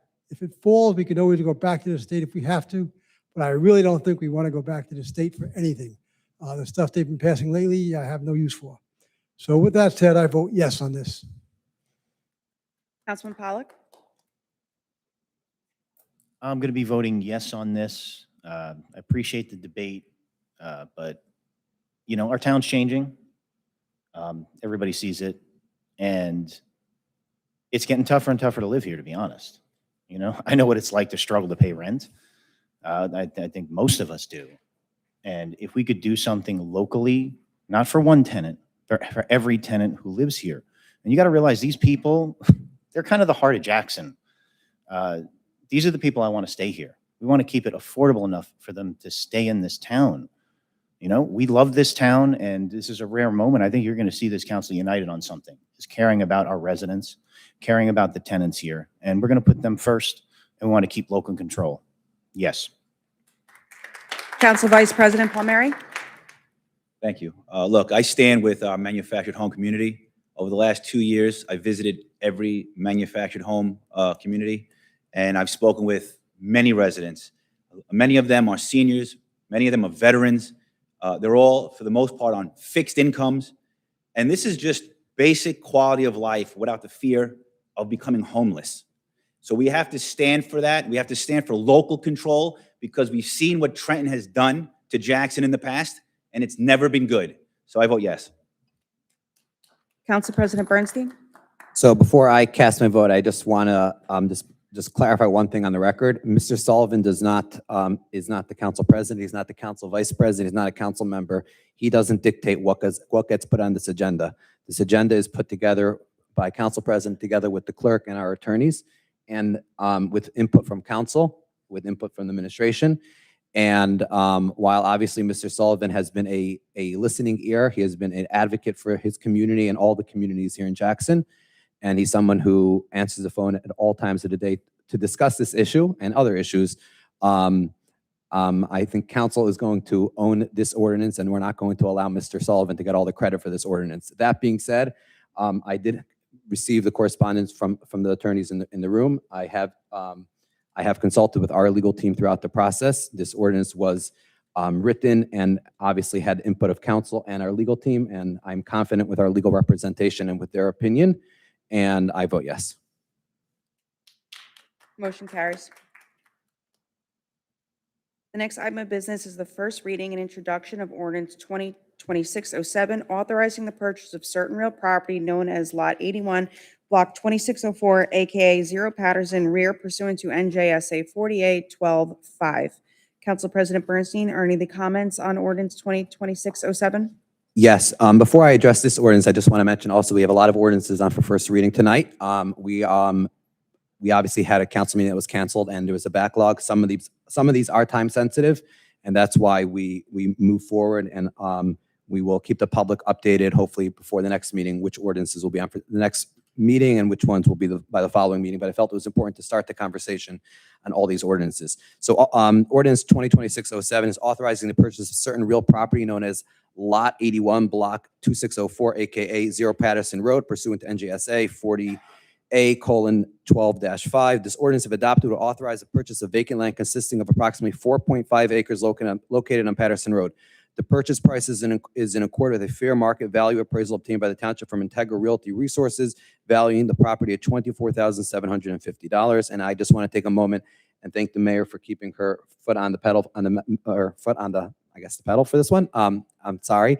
And obviously various residents. I see Mr. Haiti in the back. I know he was integral in this also. So thank you to all those involved in this. So yes, that's the background. Madam Clerk. May I have a motion to approve ordinance 2026-07 on first reading and introduction and to authorize the notice of the public hearing? Motion. Second. Councilman Borelli? I'm glad to finally be voting on this ordinance 2026-07. Thank you to fellow Jackson resident and Environmental Commission member Adam Haiti, who I see here is in the audience, for bringing this property to the council's attention. And thank you to Mayor Kuhn and my council colleagues for working on it. This is located in the area of Patterson Road near the Getz Middle School and Elms Elementary School. I hope we can do more of these property acquisitions so we can protect our town's environment and save tax dollars. Jackson residents, we're always looking around for properties we can purchase with open space funds. So please reach out to us as well if you know of any parcels that are available for sale that we can look into. Yes. Thank you. Councilman Bressi? Yes. Councilman Pollock? I have to thank all the people fighting for the environment out there who are speaking up, bringing properties to us. We love it. This is what our open space fund should be spent on. I'm appreciative that we're doing this, and hopefully we could do more. Yes. Council Vice President Palmieri? So I just wanted to, I wanted to give a little credit to someone who actually voted for this already, and he was very humble. He didn't give himself any credit, but Councilman Borelli, the emails that you were on, I did see them. I had a small part just helping getting access to the property from the school. But I did see your emails. I know you were pushing this forward from the beginning, so thank you, and I vote yes. Thank you, Council Vice President. Appreciate the remarks. Council President Bernstein? So, Council Vice President, you stole my thunder. I'm actually just going to thank you also. I know there was trouble getting access. This was next to the Board of Ed. So obviously you together with the mayor were integral in getting us access to this property. And again, thank you, Council Vice President. I know this was Councilman Borelli. I know this was something which was very important and that you pushed for, so I vote yes. Motion carries. The next item of business is the first reading and introduction of ordinance 2020-608, amending chapter 98 of the Township Code with respect to dogs and kennels. Council President Bernstein, are there any comments on ordinance 2020-608? I'm going to ask legal counsel just to explain this one quickly. Thank you. The council has received a number of complaints over the years, over the last few months in particular, with respect to properties having more than a large number of canines and dogs. This ordinance would require anyone with more than 5 dogs to license it as a kennel under Chapter 98 of the Township Code. And I just want to add a thank you to Mr. Cheney and our animal control and our zoning and Mr. Terafenko and the residents who were by that meeting who were discussing some of the quality of life issues. So that's how this came about. May I have a motion to approve ordinance 2020-608 on first reading and introduction and to authorize the notice of the public hearing? Motion? Second. Councilman Borelli? Yes. Councilman Bressi? Yes. Councilman Pollock? Yes. Council Vice President Palmieri? Yes. Council President Bernstein? Yes. Motion carries. The next item of business is the first reading and introduction of ordinance 2020-609, amending and supplementing Chapter 244 of the Township Code of the Township of Jackson entitled Land Use and Development Regulations. Council President Bernstein, are there any comments on ordinance 2020-609? Yes. So this ordinance, if adopted, would address residents' complaints regarding stormwater management for minor projects which would not otherwise be required to ensure protection of adjoining properties from runoff caused by construction. And really, this ordinance came about, I think, on a Friday. Myself and Mayor Kuhn, together with Mr. Conliff, were standing in the clerk's office about probably 7-8 months ago. And this issue came up about, we're seeing obviously an increase in people doing construction on their homes. We're adding a lot of impervious coverage, and there's nowhere for the water to run off. So this is a historic ordinance. Most towns in New Jersey do not have this. It will cost homeowners a small fee a small amount to obviously to build a stormwater, but it's really not fair that for you to do construction and for you to ruin your neighbor's property. So that's the background on this. Thank you. May I have a motion to approve ordinance 2020-609 on first reading and introduction and to authorize the notice of the public hearing? 1 second, Madam Clerk, hold on 1 second. Mr. McCoggin? Item 2020-609 is the UHAC regulations. Yes. Yeah. This would be, This would be what number would be? the stormwater management is 2610. Okay. The UHAC regulations and the affordable housing is 2609. Oh, so we went out of order. Yes, we went out of order. It sounds like, okay. So your motion is on? Did we get a motion yet? I just gave an explanation. That wasn't a motion. Second. That wasn't a motion yet. Oh, Mr. sorry. Brelli, yeah. All right. And this is Jumping for the the gun. record. Yeah. This is for 2020-610. Yeah, then we'll go back to 09 after, Madam Clerk. Okay. Yeah. So we have a motion. Mr. Brelli made a motion, and I will second it. Thank you. Councilman Borelli? Yes, I hope this ordinance will help reduce the flooding problems in our town and run off the neighboring properties and developments. So yes. Thank you. Councilman Bressi? Yes. Councilman Pollock? I'm going to abstain on this one today. While, yes, obviously flooding is a concern, I do also have a concern about homeowners and having to spend money to create changes to adhere to this. I don't know if there's anything we could do to help lower the cost. I don't know if there's any type of ready-made engineering we could have ready for them to make it real easy and make it cheaper for them that the town can provide. I'd like to just look into different things. I'm not against this at all. So, Councilman, I'm after the meeting, I will email you. I did get obviously, it was prevailing wage, which a homeowner has the right to get a private contract to do it. I will I'll have the clerk send to all the council. I got it right before the meeting from our engineer, just what the estimated cost of such a thing would be on a typical person doing 100 square feet, 1,000 square feet, et cetera. So I'll send that over to council later tonight. I'm trying to wonder, could we have possibly like ready-made engineering plans for them based off what they have? So everyone can do this. It's my understanding that everyone does their own construction. This would be a personal fee. For example, if I'm doing construction on my home, this is something I would have to build, and I can get a quote from any private contractor that I want, so. But I'll send over I have a concern of the yeah, engineering fees. for I stormwater. understand. It's not an engineering fee you pay to the township. You pay to your own Yes, personal But contractor. that's going Yeah, to cost home. yeah, correct. I have a concern about it, but Yeah, thank you. sure, very I'll send much. it to you I'm later, not Councilman. against this. I think it's a positive thing. Thank you. Council Vice President Palmieri? Yes. Council President Bernstein? Yes. The motion carries again. That was for ordinance 2026-10, supplementing Chapter 244, Article 12, entitled Design Standards and Improvement Specifications to include Section 244, 209.2. 1 second, Madam Clerk, can we just go back to 09 first? 2026-09. I'm sorry, I was reading the ordinance title into the record. Oh, I'm sorry. I apologize. Thank you. Thank you. Which establishes stormwater management requirements for non-major developments. And that motion carries. Perfect, On thank first you. reading. I apologize. Thank you. The next item of business is the first reading and introduction of ordinance 2026-09, amending and supplementing Chapter 244 of the Township Code of the Township of Jackson entitled Land Use and Development Regulation. Council President Bernstein, are there any comments on ordinance 2026-09? Yes, so I have some comments. I'll try to keep it brief. The Affordable Housing Ordinance contains the regulations concerning the administration of affordable housing in the fourth round. This ordinance is not zoning, does not affect a specific piece of property, and incorporates and updates the existing ordinance regulations to be consistent with the newest fourth round rules. This ordinance contains uniform statewide rules that are applicable to all municipalities and in New Jersey and may not be changed except for limited circumstances, including zoning or permitted housing types.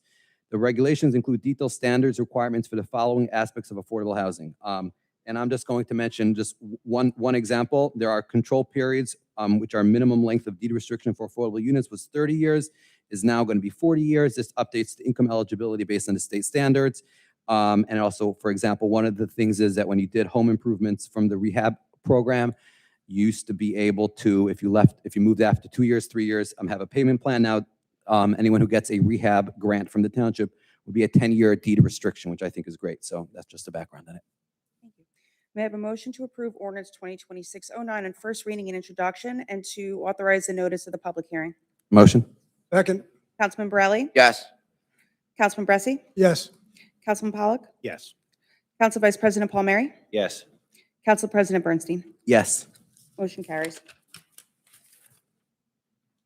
The next item of business is the first reading and introduction of ordinance 2026-11, amending and supplementing Chapter 3, Section 153J, entitled Going Green Community.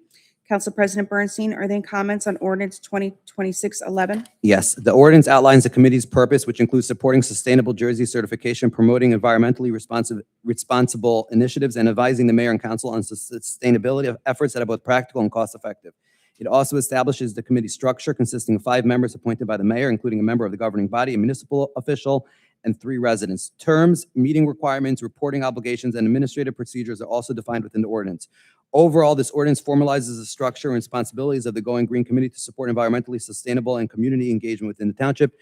The township has had a Going Green Committee since I remember the ordinance that we looked into. Currently, we had representatives from Liberty, representatives from Memorial. There were other committees that just didn't exist anymore in 2026. I want to thank resident Ms. Reynolds for helping draft this ordinance, and that's the background on this ordinance. Thank you. May I have a motion to approve ordinance 2026-11 on first reading and introduction and to authorize the notice of the public hearing? Motion. Second. Councilman Borelli? Yes. Councilman Bressi? Yes. Councilman Pollock? Yes. Council Vice President Palmieri? So I just want to say this is a smart, practical step forward for Jackson Township. I think what we're doing here is strengthening and giving structure to our Going Green Committee so it can actually be more effective, pursuing grant opportunities, saving taxpayer dollars, improving how we operate as a municipality, and protecting the quality of life for our residents. This isn't about buzzwords and checking a box, but it's really about putting together a group that can bring forward real, affordable ideas and help move Jackson in the right direction. And I'm proud to support this ordinance, and I look forward to seeing the positive impact it will have on our community. And one more thing in regards to open space, I forgot who said it before, but I completely agree. Let's buy it and leave it as is. So I vote yes. Thank you. Council President Bernstein? Yes. Motion carries.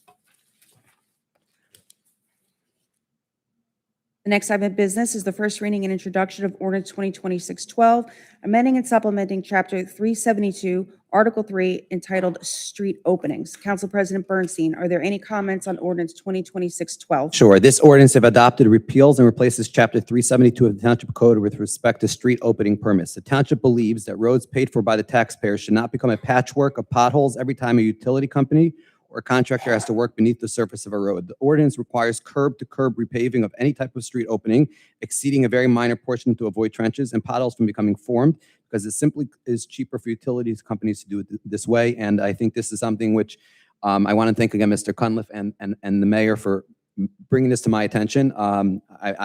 We drive through town and we see people, the utility companies will open a small part of the road and then across the street, and it just looks horrible and it's not good for the road. So this hopefully will get more for the taxpayer. So that's the background. I have a motion to approve ordinance 2026-12 on first reading and introduction and to authorize the notice of the public hearing. So moved. Second. Councilman Borelli? Yes. Councilman Bressy? This would be a blessing compared to all these 3-foot openings we see like gullies down the roads. And all the utility companies are guilty of it. They open up a trench, put their pipes in or whatever, and they have somebody come in and only pave the 2 feet. You just don't hold up, going curb to curb is the way it should be done. I vote yes. Councilman Pollock? Yes. Council Vice President Palmieri? Yes. Council President Bernstein? Yes. Motion carries. The next item of business is the first reading and introduction of ordinance 2026-13, repealing and replacing Chapter 204 of the Township Code entitled Fire Prevention. Council President Bernstein, are there any comments on ordinance 2026-13? Yes, thank you, Madam Clerk. This ordinance, if adopted, would repeal and replace Chapter 204 of the Township Code related to fire prevention. It stems from a review of the current code requirements following suggestions made by the Department of Community Affairs to make them more consistent with amendments made to New Jersey Uniform Fire Safety Act, NJSA 52:27D-192. And I just want to thank our fire chiefs for bringing this to our attention. And they've been asking for this for a couple weeks already. And that's why I just felt it was time sensitive to make sure that we are in uniform together with DCA. May I have a motion to approve ordinance 2026-13 on first reading and introduction and to authorize the notice of the public hearing? So moved. Second. Councilman Borelli? Yes. Councilman Bressy? Yes. Councilman Pollock? Yes. Council Vice President Palmieri? Yes. Council President Bernstein? Yes. Motion Yes, approved. sorry. The next item of business is the payment authorization of the bills and claims. The following abstentions are from Councilman Borelli, EYE 01. Council President Bernstein, are there any comments on the bills list? No, Madam Clerk. May I have a motion to approve the bills and claims with the abstentions noted? Motion? Second. Councilman Borelli? Abstaining on the one you mentioned, yes to the rest on the bills and claims agenda. Councilman Bressy? Yes. Councilman Pollock? I'm just going to give a symbolic no to everything. I think we need to start really watching what we're spending money on, what it's going to, that the money's being used properly. I know it's a symbolic vote, but I'm just voting no. Council Vice President Palmieri? Yes. Council President Bernstein? Yes. Motion carries. The next item on the agenda is the consent agenda. Listed for tonight's consideration are resolutions 120 through 132, 2026, listed by title. Council President Bernstein, are there any comments on the consent agenda? Do we have any resolutions from the consent agenda that anyone from the public wants us to take off and have a discussion? And is there any comments from council on anything from the consent agenda? First, the public, raise your hand. And then I just want to, before I turn the floor over to my colleagues on council, I really just want to take a moment. I was reviewing the agenda right before the meeting again, and really all these resolutions, they're all, in my opinion, fantastic, but really are a collaboration of all council here. I think almost every single council member basically wrote one of these resolutions, obviously sent it over. We gave it to our legal team to amend, and I'm sure my colleagues will have different points that they want to stress. So, Councilman Borelli? Yes, Resolution 120-2026, tonight's agenda. I know Council President and I went back and forth on this, and I want to thank you for approving this resolution for tonight's council consideration. Considering the craziness going on in our country and at this pivotal moment in our nation's history, I feel we on the Jackson Township Council, it's so important that as elected officials to support the men and women in law enforcement and who serve at every level, who keep our communities safe and secure. And that's why I think it's really important my fellow council colleagues and I support and respect the hard and courageous and valuable and dangerous work of the Federal Department of Homeland Security and the United States Immigration and Customs Enforcement with the cooperation and participation with state, county, and local law enforcement officials. Remember, DHS and ICE were created in response to the September 11th, 2001 terrorist attacks on America. Why on earth would we not support them? I don't get it from the other side. So we stand together with the millions and millions of Americans and with President Trump, Vice President Vance, and the Trump administration in support of DHS, ICE, our local law enforcement agencies for law and order. My hope is that other governing bodies in our state and country will also support similar resolutions, respecting and advocating for the work of DHS, ICE, and local law enforcement agencies who defend and protect our communities and great country. Thank you. Anyone else from council? Council Vice President, anything? I have a few, but I'll keep it short because I know my council colleagues have some that they also would like to discuss. I'm going to discuss Resolution 124-2026, urging the state of New Jersey to establish fair and equitable school funding for Jackson Township and Jackson Township students. Tonight, we are standing up for one simple principle: fairness. Every child in New Jersey deserves a thorough and efficient education. We have districts in New Jersey receiving over $26,000 per student from Trenton, while Jackson receives only $3,400 per student from Trenton in funding. At the same time, our residents are contributing over $68 million in state income tax, and only a fraction comes back to our schools. The rest gets pushed onto local taxpayers, and that's not fair. And it's not sustainable. And when the formula itself lacks transparency, it raises even bigger concerns. This resolution is about standing up for our students, our taxpayers, and our community. Our kids deserve the same opportunity as every other child in this state. And tonight, we're making it clear, we're not going to stay silent about it. And I proudly support that resolution.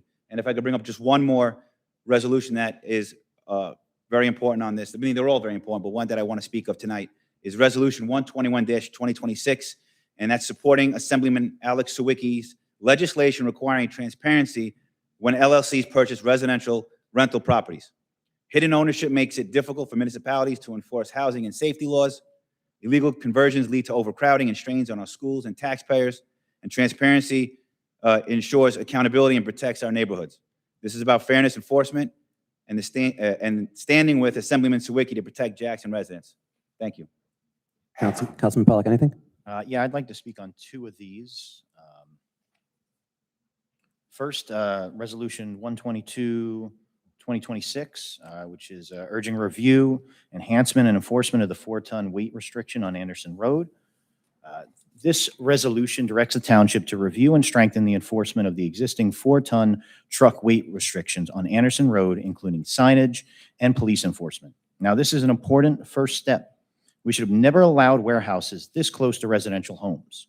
Excessive truck traffic has created real safety concerns for families who live in this area. I go through there and I'm shocked that we have warehouses right next to where people are raising children.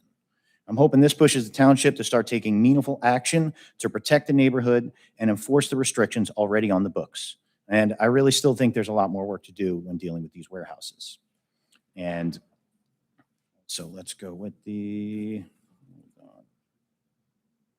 got it here. Okay.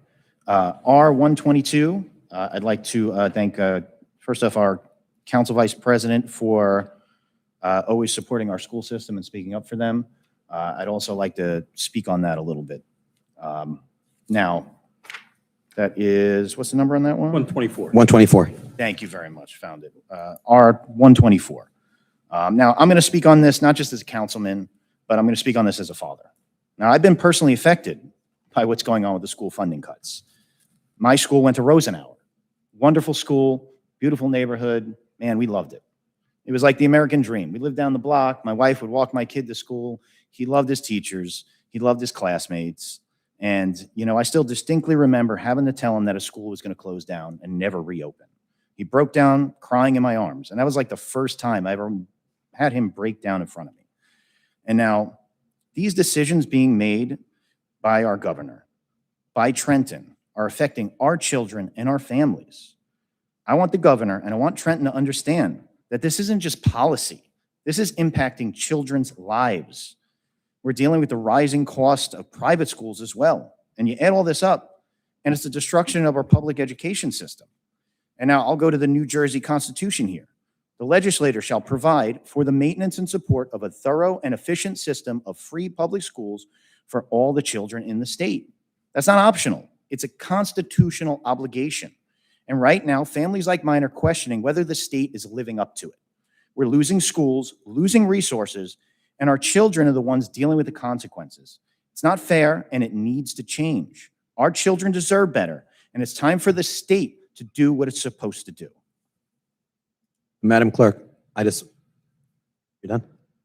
Fine. I just wanted to just reiterate, and by R21, Assemblyman Sawicki, it's hard to get anything passed, obviously, on the state level, but I appreciate hopefully he'll be successful, but I also appreciate shining a spotlight onto this. We are starting to see, as the Rental Bureau continues its inspections and continues its process, there's a lot, and I'm hoping by the next council meeting we'll get a more thorough update. There's a lot of bumps and different kinks that we have to work out as we go through the rental inspections, and there's stuff that are coming up, and I think our attorney, together with administration and the Rental Bureau, are going to be having a meeting in the next couple of days, just now that they've started their inspections.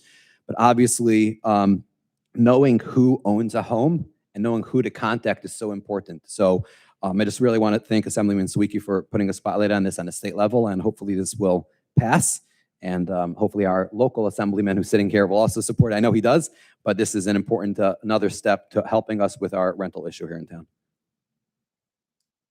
May I have a motion to authorize the consent agenda resolutions 120 through 132, 2026? Motion? Second. Councilman Brelli? Yes. Councilman Bressi? Yes. Councilman Pollock? Yes. Council Vice President Palmieri? Yes, I'm going to ask Trenton to stop stealing from our kids. Council President Bernstein? Yes. Motion carries.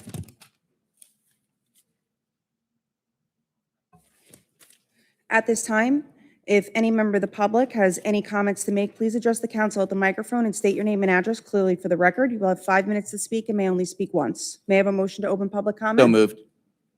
Second. All in favor? Aye. Any opposed?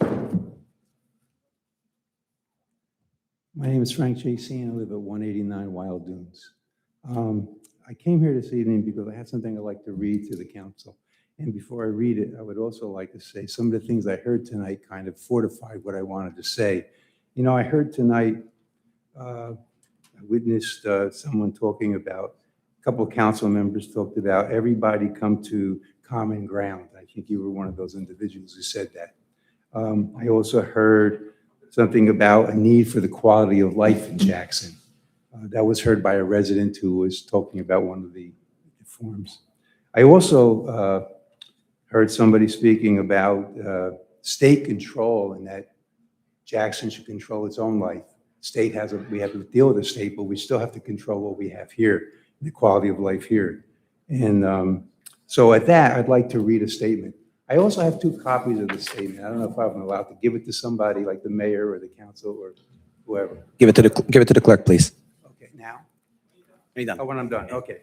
So over the past few months, I have read and listened to comments from people living in Jackson, as well as members of the council during town meetings.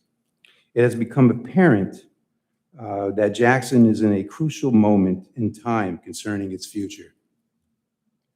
The rhetoric at the present time seems to be reflective of an us and them rhetoric. At the present time environment, which in my opinion inhibits the development of a unified community that reflects a concern for all residents. There's a preponderance of accusations, all of which do not solve problems, but exacerbates the issues at hand. There are legitimate concerns that need serious and meaningful discourse concerning the future of Jackson. I believe that you as elected officials have the obligation to address this not by party line or by personal beliefs, but rather with an open mind and with a singular interest in developing a future where all residents of Jackson Township can enjoy community that embraces the concerns of the residents at large. I propose that you as individual members of the council engage in an exercise in which each of you contemplate a vision of what Jackson should look like in the future that encompasses the reality of an integrated community. This exercise would provide the foundation for you as a council to then begin a collaborative process. I heard the word collaboration a couple of times tonight also. A process in which you as the governing body of Jackson would develop a long-term plan that supports a unified vision for the residents of Jackson, one that can become a blueprint for others to follow. And that is something I think that you have an opportunity here in Jackson to develop something for a talent that other talents can follow and maybe make something reality come true. I have two questions for each of you, which you can answer or not answer. It's up to you. What are your personal visions and aspirations for Jackson over the next 5 years? Specifically, what qualities or values do you believe should embody, that it should embody during this transformative period? And I suggest that if you don't have a vision or you don't start thinking of the future for Jackson, then I don't think you're doing I don't think you're doing it in the right process. I hear you talk about things tonight, but they're always individual. It's not a vision. And then the second thing I'd like to ask you is, do you believe it is essential for the council to create a collaborative vision that provides the essential framework for developing a successful integrated community that addresses the concerns of all of the residents? I think if you're not going to work as a unit and you don't have collaboration, then we just keep going on with what we're going on with. And I say that with all due respect. I say it not angrily. I say it because I've lived here 22 years. It's a great town, and I think we can't continually be concerned about individual problems when we should be concerned about this entirely as an integrated community for the best of Jackson. Thank you. Thank you. And I just want to, firstly, if you don't mind to give it to the clerk, I just want to thank you for those thoughts. And what I will say as a quick response to what you just said is we have a very diverse and unique council. And I can tell you, obviously, there's a lot of rhetoric and politics, but I think every one of us, even those we sometimes disagree and sometimes we disagree very strongly, I think we all know how to behind closed doors to shake hands and to try to work hard. And I think there's room for improvement, and I definitely agree with you. And I think it's definitely something I think as a council and as an administration together, we're trying to do a better job. And I appreciate you spotlighting it. Thank you.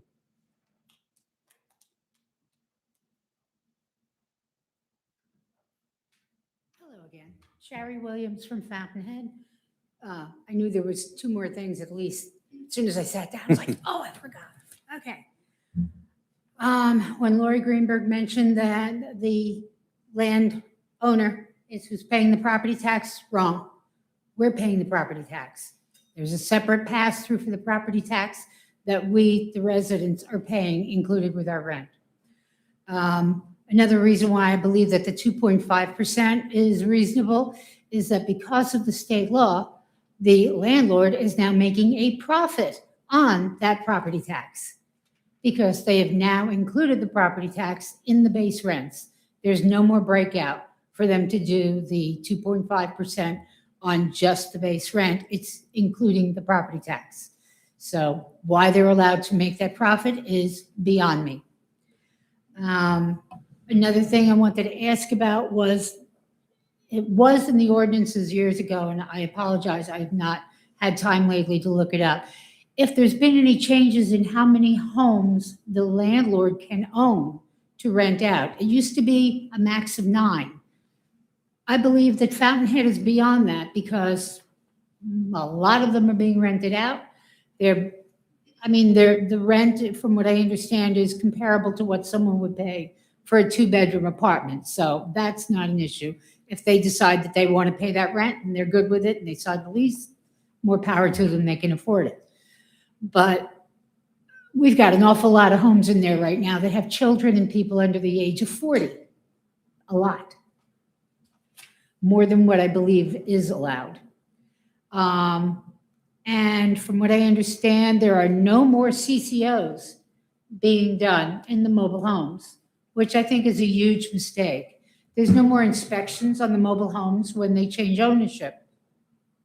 except now it's the fire department that's responsible just to check the alarms and to make sure that there is a fire extinguisher. Big mistake. Please try to get the CCOs put back in for the mobile homes.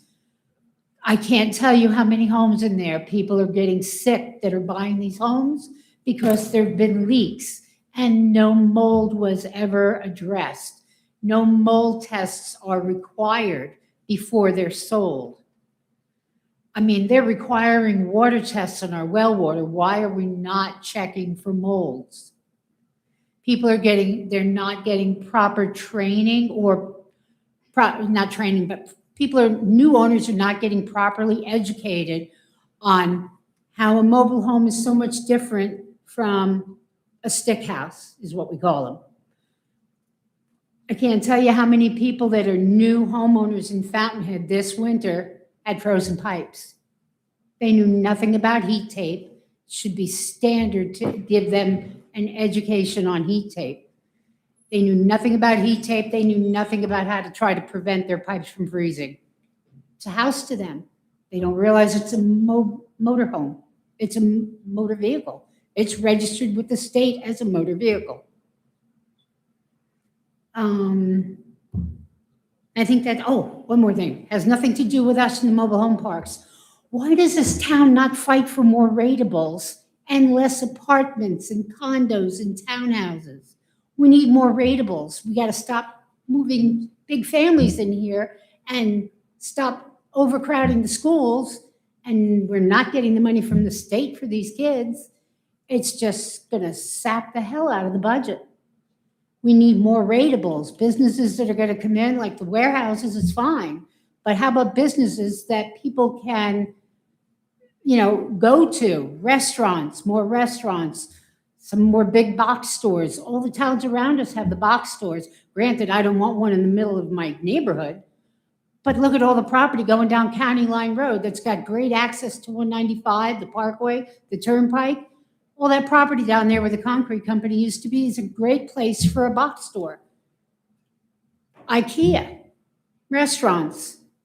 We all want to go out and eat, but we're tired of doing the pizza places on every corner. That's all. Thank you. Ms. Williams, you are correct. Many years ago, I don't know how many, there was a number of owners the landlord could own. I don't know what it is offhand.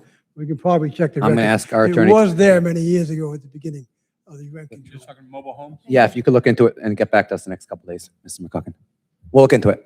And I also think we have to look into why no CCOs on the change of ownership. I think that's got to be almost standard. Thank you. Thank you. Appreciate it.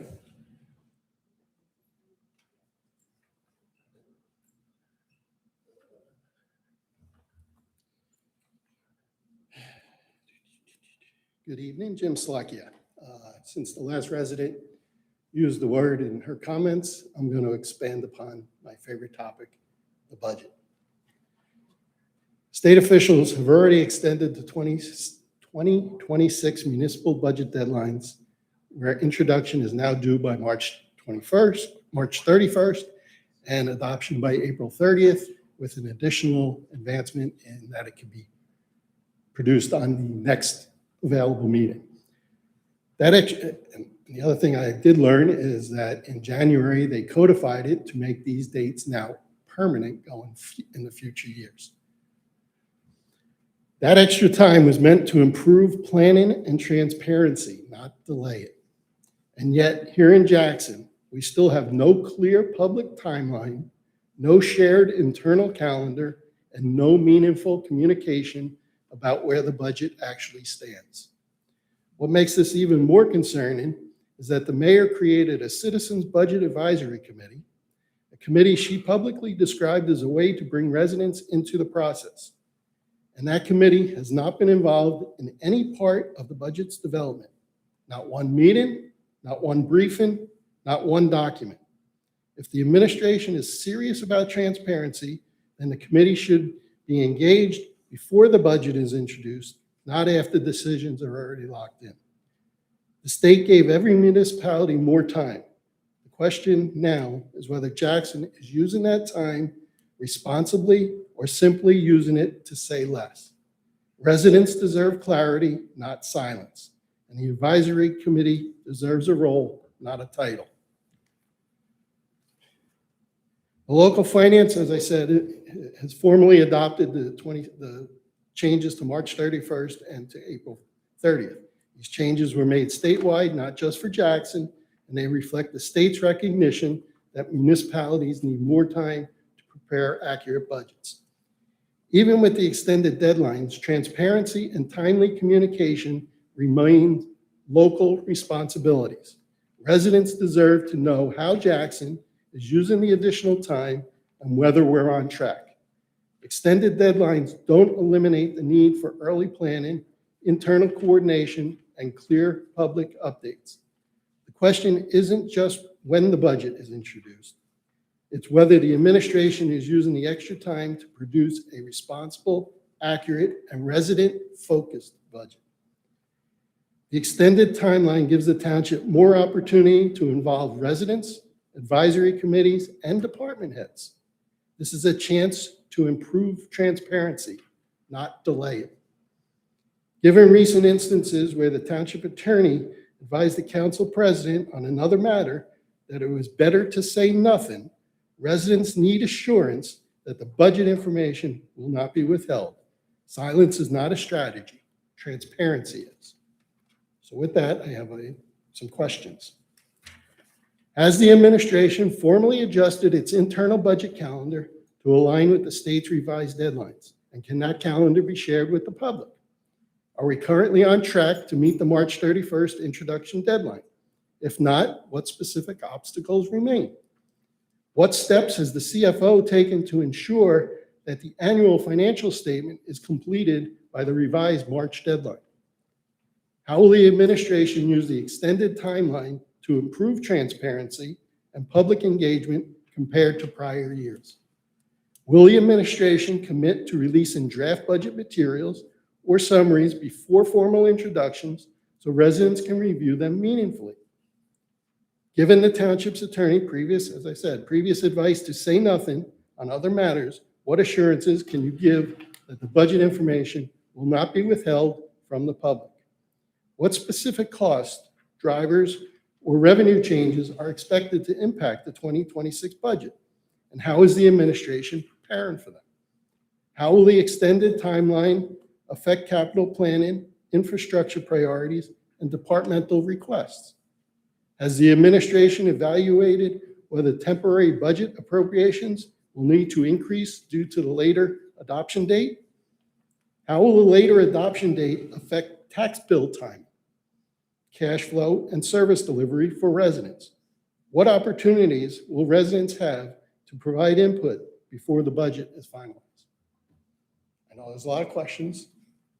Thank you. Mr. Terafranco, is there anything that you want to respond to publicly at this point? Thank you, Council President. Obviously, I know you're going to be part of the Budget Review Committee once the mayor makes her recommendations to council for review. So that is an ongoing process. We do have a budget consulting firm that is actively working to put our budget together for review and recommendation by the mayor before presentation to council. And I would just defer to council when you're going to allow the budget committee to review that as well before public presentation. And one added note is obviously we do have the budget presentation on a public level, and that's a time for all the community to come out and ask questions about the budget as well. Thank you. Mr. Salicki, I'd like to enlighten you with all the information I have about the budget. Nothing. I've heard nothing about the budget. I'm still waiting as well. Hello, everybody. Joseph Sullivan, 31 Catholic Court here in Jackson. I wanted to answer a couple things that came up later in the testimony on Ordinance 2026-06. The young man was very impassioned about the idea that they should be able to charge pet rental fees in somebody's privately owned home. Just let that sink in. You own your home, and the landlord who owns the land underneath it says, you need to pay me a pet fee because you might make some destruction in that home. This is the kind of industry residents and manufactured housing have been dealing with for a very long time. I know a question came up about the limit of how many homes a park owner can own in their own community and use as rental properties. The ordinance, the existing ordinance says 9. I have to check the new ordinance to see if we adjusted. I know there was discussion in committees of adjusting it, but the problem we face is they're not breaking the law, and I'll tell you why. You have 9 owned by the husband, you have 9 owned by the wife, you have 9 owned by the daughter, you have 9 owned by the grandson. I've seen that in a park in our town, and it's legal. So whether or not there's anything we can legally do about that, I would defer to attorneys because I don't know if there's any way you could stop that. But I want to thank you all for your strong and vocal support of manufactured home residents in this community. And it was your leadership, Mr. Bernstein, and the rest of the council, every one of you. You had your input in this. This is your ordinance. This is the town's ordinance. The mayor, this isn't one person. This is a community, and it all started up here, and you all agreed on everything, even though, like you, Mr. Pollack said to me, we can't always agree on everything. But we all agreed on this, and I want to thank you for protecting the residents of manufactured housing in Jackson Township. Thank you. Thank you.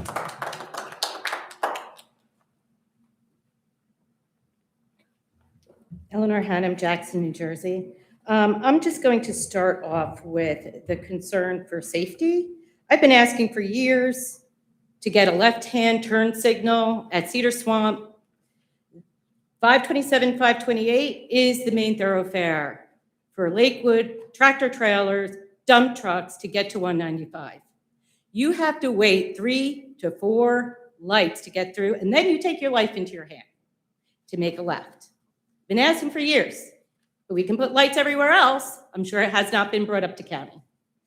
Also, they need a double light, a double lane in the middle, because when residents are trying to make a left out and those large trucks that go too slow, you have the dotted line, cars are passing as we're pulling out, and somebody's gonna die. We also need the engine brake signs put back up that were taken down. That was passed a long time ago.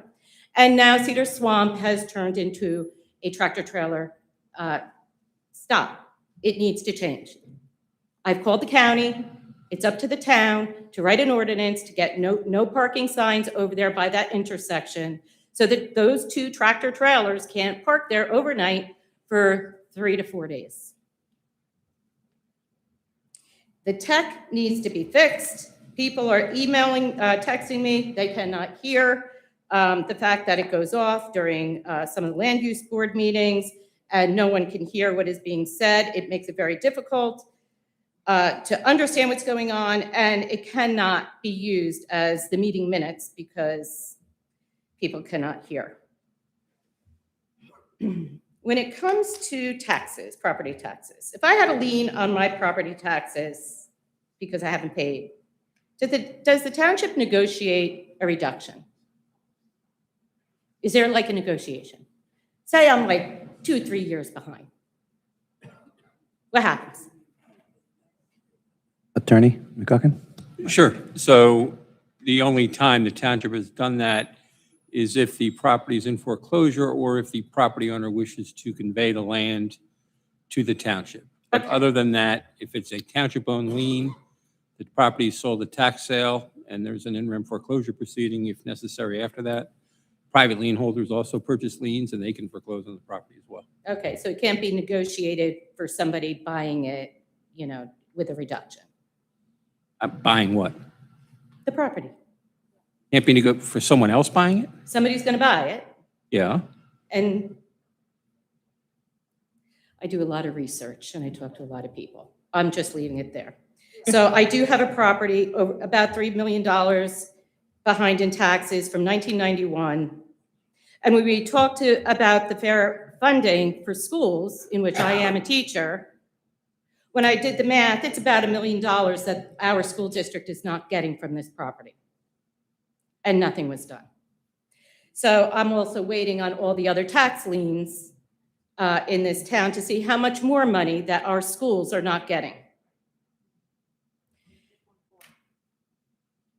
And now I'd like to talk about 18 Deer Lane and transparency.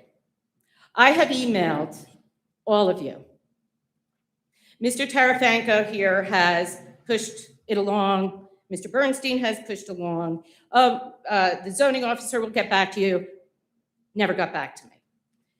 Mr. Pullman will get back to me. Never emailed me. That is not transparent. So I'm going to tell you what's going on. I have a house, 18 Deer Lane. The house was purchased by two gentlemen. Cash deal because they got a cheap house. In 3 months' time, the moneymaker, I'm going to call him the money guy because he's the one that paid for the house, cash. He pulled out, turned around, put the deed totally in the one gentleman's name who lives on the other side of New Prospect. With that, they turned around and established it into a facility for gathering. The residents on Deer Lane have to put traffic cones so that their family can park there because they were lining the roads. It has been addressed. I'm assuming that these people have been spoken to. So now the people, they're still using it illegally as a facility. And now they're just parking all over the neighborhood to use this property. Now the facilitator of the property lives at 14 Deer Lane. And that facilitator turned around and got a Ms. Hannum, I'll give you another 15 seconds. 501c3 charitable whatever for that property. What are you doing about it? Because it does not fall under our LUPA. Because our LUPA has been established in this town. Zoning has been established. And that is why Brent Pullman is not getting back to me because it has to be shut down. So what are we doing? Why haven't I received, Mr. Tarafanko, an email? Why hasn't the zoning officer called me back or emailed me? Going crickets is not doing it. And I did, in my last email, tell you, there is something that residents should know when this town does not act. It's called a writ of mandamus to force the town to do their job. Ms. Hannum, I gave you extra time. So I want to know, what are we doing? Thank you. I will have if after the meeting, Mr. Tarafanko, if you can talk to Ms. Hannum about Why her can't he concerns. say it now? Why can't he say it now? Because Ms. Hannum, it's your 5 minutes up. I gave you an extra half hour, I'm half asking him a minute. to answer me. He answered other people after their time. Okay, Mr. McGuckin? Mr. Council President, I did want to address the issue of the property taxes. Ms. Hannum brought up not being paid to the school. The township pays the school every dollar of assessed value in taxes. The township is the one who has not received those tax funds, not the school district. The township is required by law to pay those taxes to the school, even if we don't collect them. And that's the same in every municipality. And every municipality has a reserve for uncollected taxes that affects your tax rate. So the school gets every dollar that they're entitled to under the assessed value of the municipality. Well, that's good to know. Thank you. You're welcome. Can you answer my other question? Mr. Tarafanko, do you want to answer now or you want to talk after the meeting? So, Ms. Hannum, I did email you back, so you're being a bit disingenuous with the correspondence back and forth. All you I just said clear is the air. somebody will call me or So, get back to me. That's it. We are actively working on this issue at 18 Deer with the legal team and the zoning officer, Gina, which she's compiling all the data that we need to do the background. And we're talking to Mr. Pullman regarding this matter. We know it's a sensitive matter and we are actively following up on it. We continue to do that and we will keep you informed. And I'm more than happy to talk to you offline tomorrow about it. And that's what I've been told, and the residents have been told for months. Okay, Ms. Hannum, I gave you extra time. 8 months. Thank you. 8 months.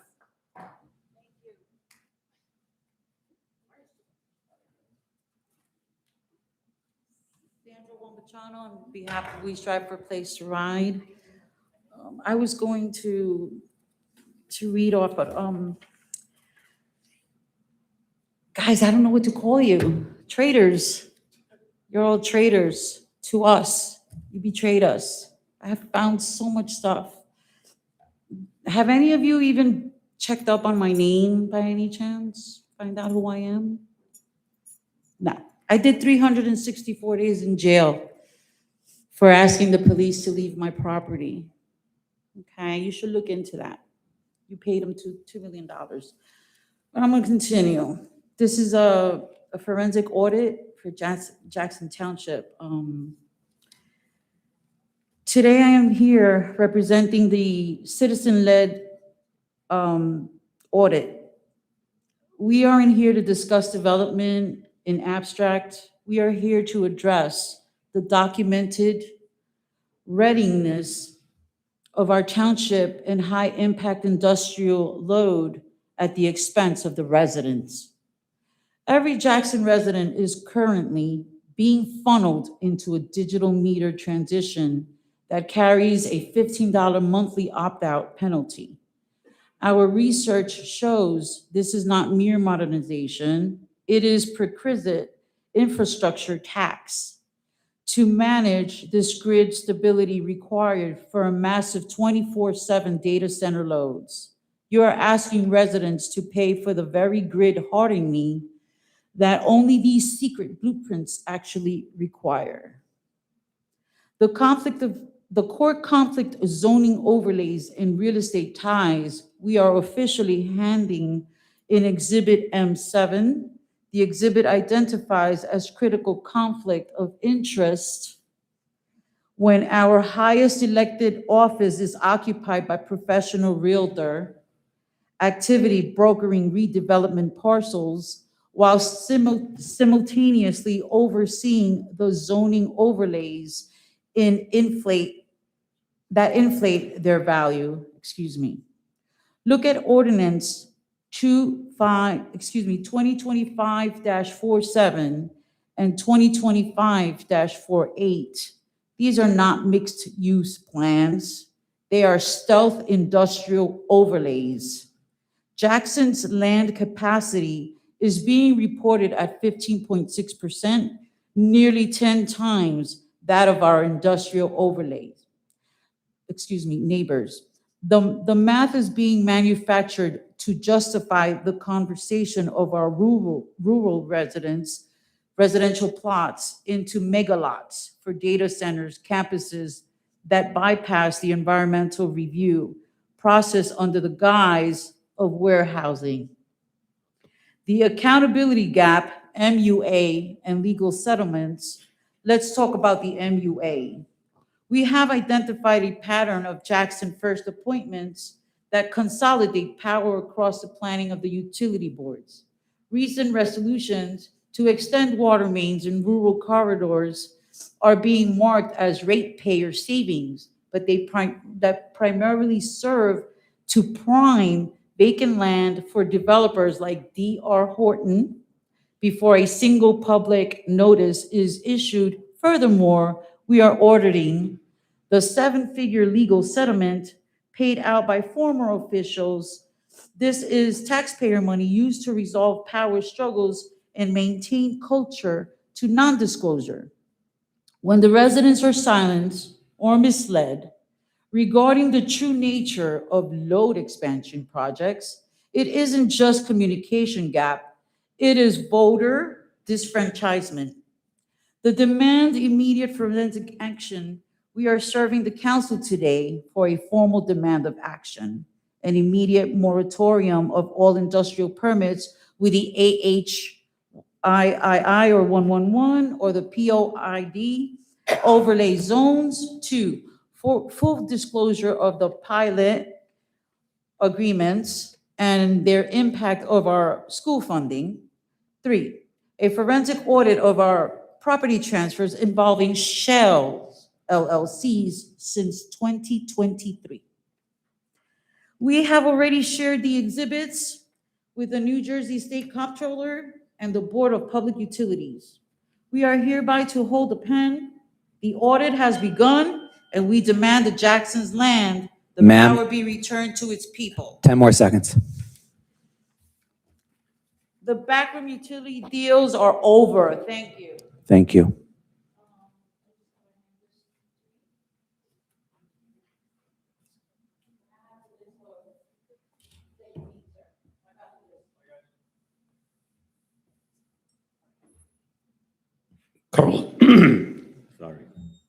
Carlos Martin, Jackson, New Jersey. Okay, I just wanted, on the rent, so I applaud you guys for all voting yes. I thank you for that. And my friends, thank you for that. I did want to address a question that was raised up, because as a good Republican / libertarian, it does bother me to have control, the control, government having control over us, right? And bureaucracy and all that ugly stuff that we don't like as Republicans / libertarians. But that's why that's why I don't want any mandates from the state. I don't want any mandates from federal government, because my voice, my vote at that level means nothing. I think that was shown on Monday in Trenton. It means nothing. So having a level, a renting commission here in Jackson that looks over Jackson, that takes care of Jackson people, is the right way to go, because my vote, my voice means something, a little something more. Means a little something more than it does at Trenton, right? Or does it with the federal government. That's why we want it. That doesn't go against my principles as a libertarian / Republican.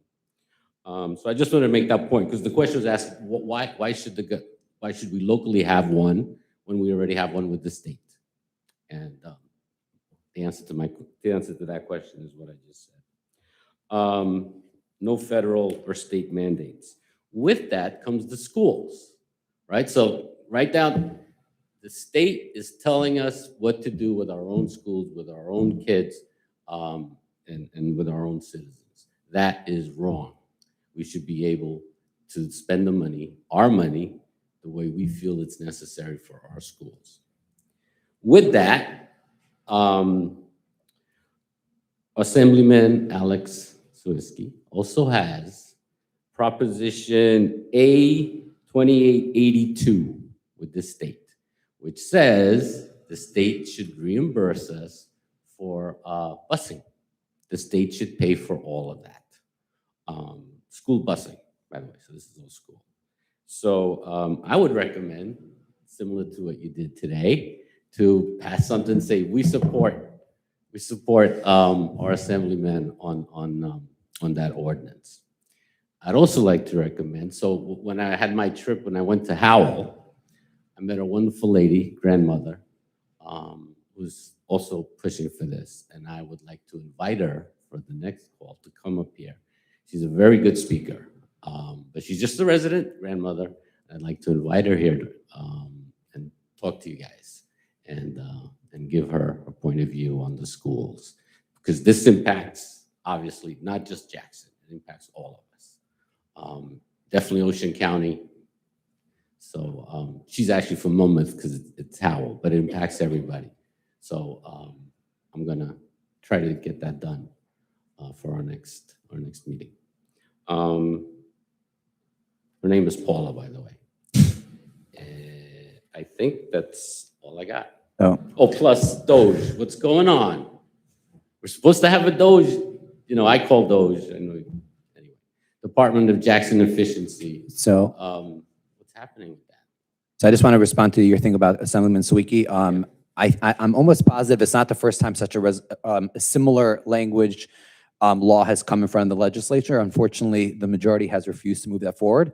I think previous councils have passed a resolution, but I highly doubt if I will get any pushback on such a resolution. If the state mandates something, then the state should be paying their fair share and not throwing it on the local taxpayers. The formula makes no sense, and the formula is a recipe for disaster. It's been pointed out in many, many meetings, both here and by the Board of Ed, and I think that's something that everyone on this entire dais, from the administration to council, would support. So we'll consider that.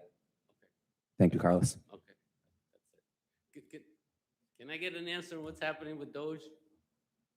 With our Department of So I think the business administrator said we hired by the last meeting a third party to work within the budget, and a third, I'll call it neutral party, and their job is to go through that budget with a fine comb, and the budget is in the process of being put together and making sure there is no wasteful spending. So that will be made public. The council unanimously voted on that by the last meeting, and I'm looking forward to getting an update from the business administrator in the next couple of days.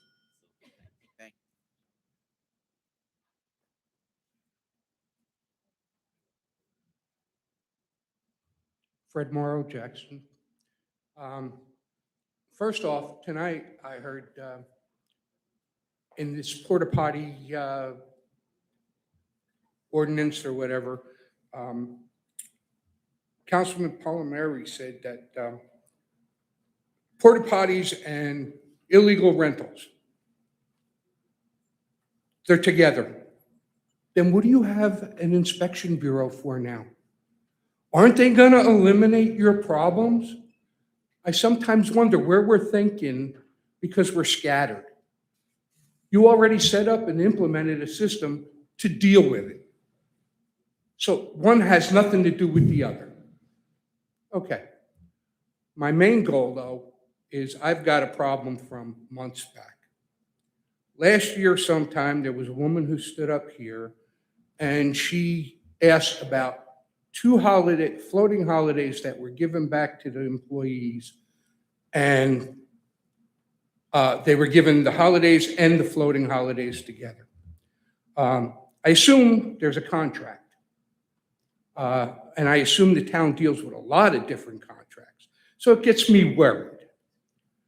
And then we had the snowstorms, and then there was overrides to the contract that I consider it to be a blank check override, because there was it wasn't in the budget.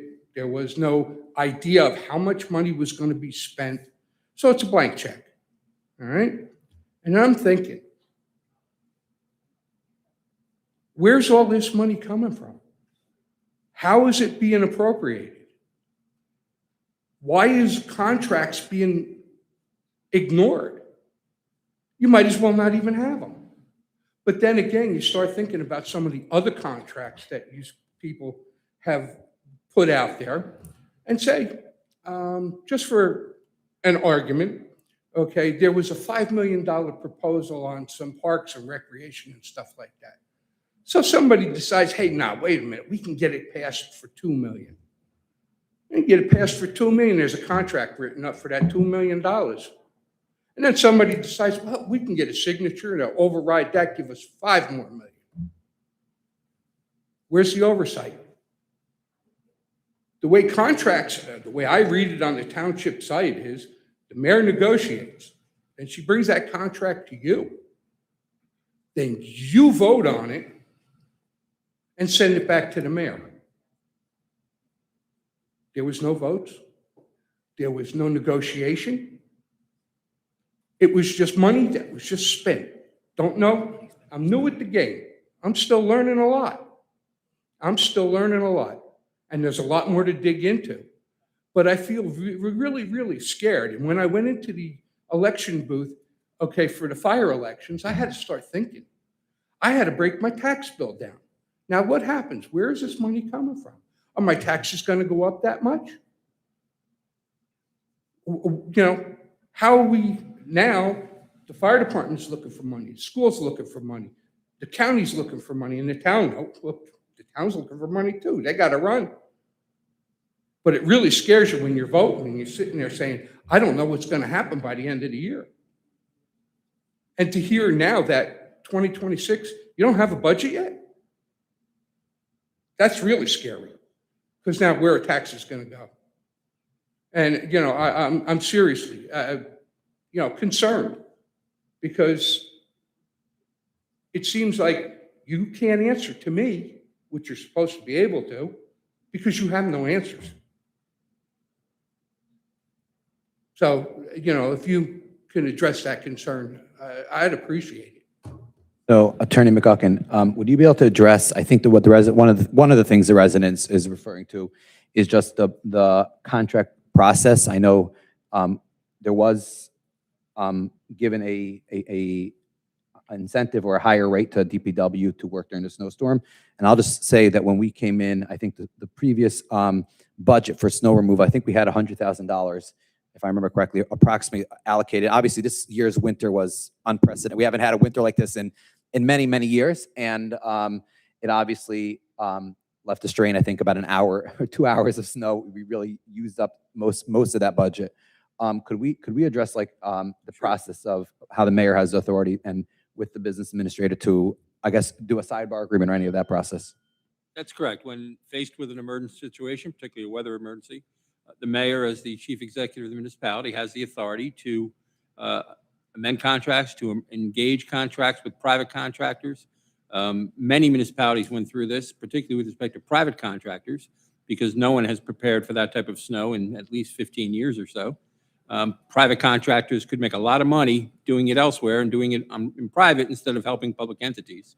The mayor saw that issue. She immediately began to address that issue, and to get the roads clean and to get the plows working, she took actions, which I think, dealing with the emergency we had was quite appropriate and certainly legal. Could you let me know where that's written? In the authority of mayor to control the personnel of the municipality. She's in charge of all personnel for the municipality in the So Faulkner she Act. has the right to go over contracts. It doesn't mean nothing. If necessary in an emergency situation, yes, she can. Okay. Thank you. Thousands of dollars, and it's unaccountable, right? Anybody could just throw that number out there, 20, 30, 40, 50, 100, write it off. No, she still has to explain that, and she What has to budget apply does for. it come from? I'm sorry, I didn't hear your question. What budget does it come from? So The municipal budget. We don't know. We have a All we hear is there's money being spent. temporary operating budget that's in place that was approved by the council. It's a percentage of last year's budget. That's done every year. It's done in January, and it continues until the new budget is adopted. Just like every other town in the state, and you'll see other towns in the state are in the same situation as Jackson. I have not yet seen a town introduce their budget anywhere, but they're all coming, and you're going to see them all in the next few weeks. They're all coming because they have to. Thank you, Mr. McGuckin. Yeah, thank you. Who's next? But don't think I'm just going to drop it. I'm going to look. You're invited. Yeah. Just for my education, as well as for maybe everybody else's. Okay. So I gave you extra time, so we just got to keep moving. Yeah. Sir, No you, problem. Council President. Yeah. You mentioned $5 million. I know our township engineer was here at one of the last meetings, and he was putting forward proposals, particularly for Camp Joy. And I think one of the figures was $5 million. Yes, But it we didn't was. vote on anything. No. Oh, okay. I thought you used were. that as a hypothetical. Yeah. I mean, it was eye-opening for us to hear that number. And I think, Council President, you were asking for like what could some Feedback. of these Yeah, correct. proposals go, cost. But we haven't voted on any I told you proposals when at I- this, when I as first of now. brought it up that it was Okay. a hypothetical to Yeah. Okay. make an argument. Correct. Okay, it wasn't that it happened or was Oh, going to okay. All right. happen or that it could happen. Right. I just want you to be clear with that, Yeah. I'm trying to understand, okay, how this can happen because it could have Okay. easily been $500,000. Okay. So we'll let's follow up after the Understand meeting. your I just got to concerns. keep the meeting. Appreciate your Thank you very much. Young man. remarks. Take care. I'm sure you all know why I'm here. I've already addressed. If you don't mind, just addressed you saying all. your name for the record, if you don't mind. I'm here speaking on behalf of Mortimer Wortman. I've already addressed you all 3 times before since the disappearance of my best friend and Jackson Township resident Mortimer Wortman. When I spoke at the first meeting, 55 days after November 21st, the last day Mortimer Wortman was seen, I asked why Chris Pollock is the only one on the council to raise awareness or do anything to help us find Mortimer Wortman. The response I received from Council President Mordecai Bernstein and Mayor Kuhn did not answer my question. You diverted personal responsibility over to law enforcement. Chris Pollock was the only one to apologize and promise to do more. At the second meeting I attended, I revealed how Mordecai Bernstein had asked police directly about contacting a search and rescue squad. In the recording I played, Council President Bernstein told me that the police told him specifically that he should not contact a search and rescue squad. A ridiculous notion, given that Jackson Township is the 3rd largest municipality by land area in New Jersey. But Jackson still does not have a dedicated search and rescue squad. I've also since learned that the fire department was not informed or contacted about Mortimer's disappearance either. Your response was to send one request to Ocean County for an update on the case. We have not gotten a single update. Still, after 124 days. At the third meeting I attended, I only asked for an apology. Not a single one of you gave a response.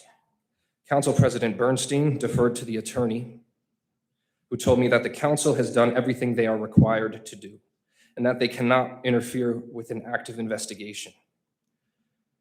I understand the need to respect the work of law enforcement. No one here is asking you to interfere with the investigation. But there's a difference between interfering and supporting your residents when they need you the most. Right now, your residents are being asked to accept inaction. Where leadership is still possible, we cannot ignore the disturbing context. Mortimer Wortman was reported missing by Adam Zaluk, a man who recently pled guilty to threatening to kill my best friend with a knife. I am not here to draw conclusions. That is the role of the investigators. But it underscores why this case deserves continuous urgency, transparency where appropriate, and visible, sustained community effort.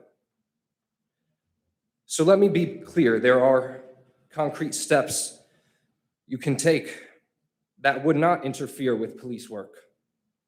First, you can fund a standing community search support program, not to direct searches, but to sustain them. Allocate or collect funds for things like equipment rentals, printing updated materials, fuel stipends for organized volunteer efforts, and logistical supplies. These are small barriers. You have the power to remove them now. Second, create a township-managed information hub. Right now, information is scattered. Establish a single, regularly updated page on the township website with verified updates, search guidance from authorities, and clear instructions on how to help or submit tips. Make it a priority and pin it to the front page. Third, use every official communications channel you have. Weekly, not once, not occasionally, not monthly, weekly amplification across township media, email alerts, and public bulletin systems. Keep public awareness active. Attention fades unless you deliberately sustain it. Fourth, pass a formal resolution requesting structured periodic briefings from the lead investigative agency. Even if limited, these briefings matter. It ensures accountability, keeps the case visible at an institutional level, and reassures the public and Mortimer's family that all leads are still being pursued. Finally, acknowledge the reality that has made many community members feel unsafe and uneasy. I urge you to reconsider your positions, not by overstepping, but by stepping up. You are all here to be leaders. It's still not too late to do more. Mortimer Wortman is still missing, and still no one has found a single sign of him in Jackson Township. He could be anywhere. Please do everything you can to find your resident and my best friend. Thank you. Well, thank you for your comments, and I think you brought up some great ideas. Madam Mayor and Mr. Business Administrator, Mr. Tarafanko, I do see that the Chief of Police is here. I don't know if there's anything that she's able to say or any more information. She's shaking her head no. But I would ask, I would ask if we could have a follow-up and discuss all those details. As long as the Chief of Police and the police department are supportive of all those initiatives, then obviously I think the council would support some of those ideas. So if we could look into that tomorrow and keep the attention where it belongs. So thank you. Thank you. Anyone else? I'd like to thank Councilman Chris Pollock again for continuing to be the loudest voice on the council for Mortimer Wortman and his family. Thank you. Thank you.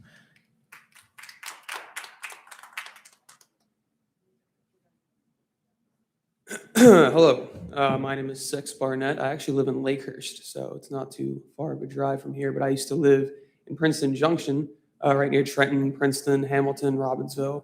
I feel like I've been living in areas that are in between a lot of the time. I'm here also on behalf of our friend Mortimer Wortman. I met him and Nick in the New Brunswick music scene, actually. I believe a lot of community has to do with the people in it. You guys are your own community, which you have discussed multiple times tonight, that you guys are the people that are supposed to be doing things together on your community. The coordination and lack of amongst the community is frightening, considering it has been 124 days. I know of people that have gone missing, and I found them in Jackson, the same place that Mortimer went missing. So for there to be zero evidence of him even being there upon a person saying he was, and the camera evidence that was there, and camera evidence that is not being given to the public, which makes absolutely zero sense as well, is frightening. All of this is just very concerning, considering you guys do have the ability, and it was mentioned earlier that the mayor is able to engage in contracts. Now, I don't know if that only has to do with landscaping and plowing, but I would assume it has to do with other things.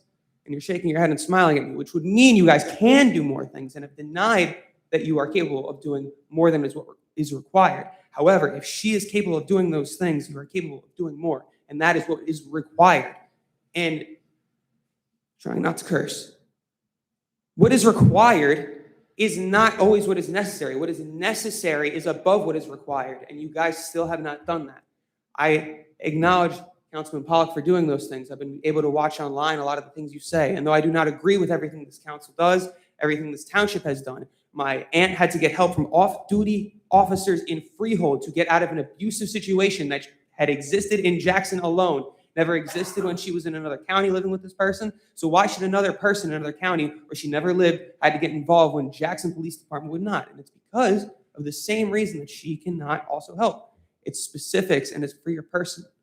It's by your character. I believe this has to do with you people in your hearts and in your brains of what you can do and can't do. Because bureaucracy versus policy doesn't necessarily exist when you just said you can do something more, but you only have done is what is required. On the basis of Jackson being a ghetto, it has been a ghetto since the early 2000s. Whatever way you want to look at it. I have lived in every single part of Jersey. When somebody asks where I'm from, I say New Jersey. I have engaged in legal battles that haven't even gone to court. I've engaged in arguments that have felt like I'm being in court in public. Nothing that you guys have done has shown that Jackson is an upper class area. I lived in a blue ribbon school district where Plainsboro High School North testing averages were crazy and kids were very smart. Many of them I know are dead because that is only the people that they test and they count the scores for. The reason I'm saying this is because no way you want to look at it will a porta potty be the measure of your people. It is the actual people that are involved in it genuinely suffering. With a lack of anything else to say, I just encourage every single person in a position of power to do something more than they propagate. Thank you. Thank you. Anyone else?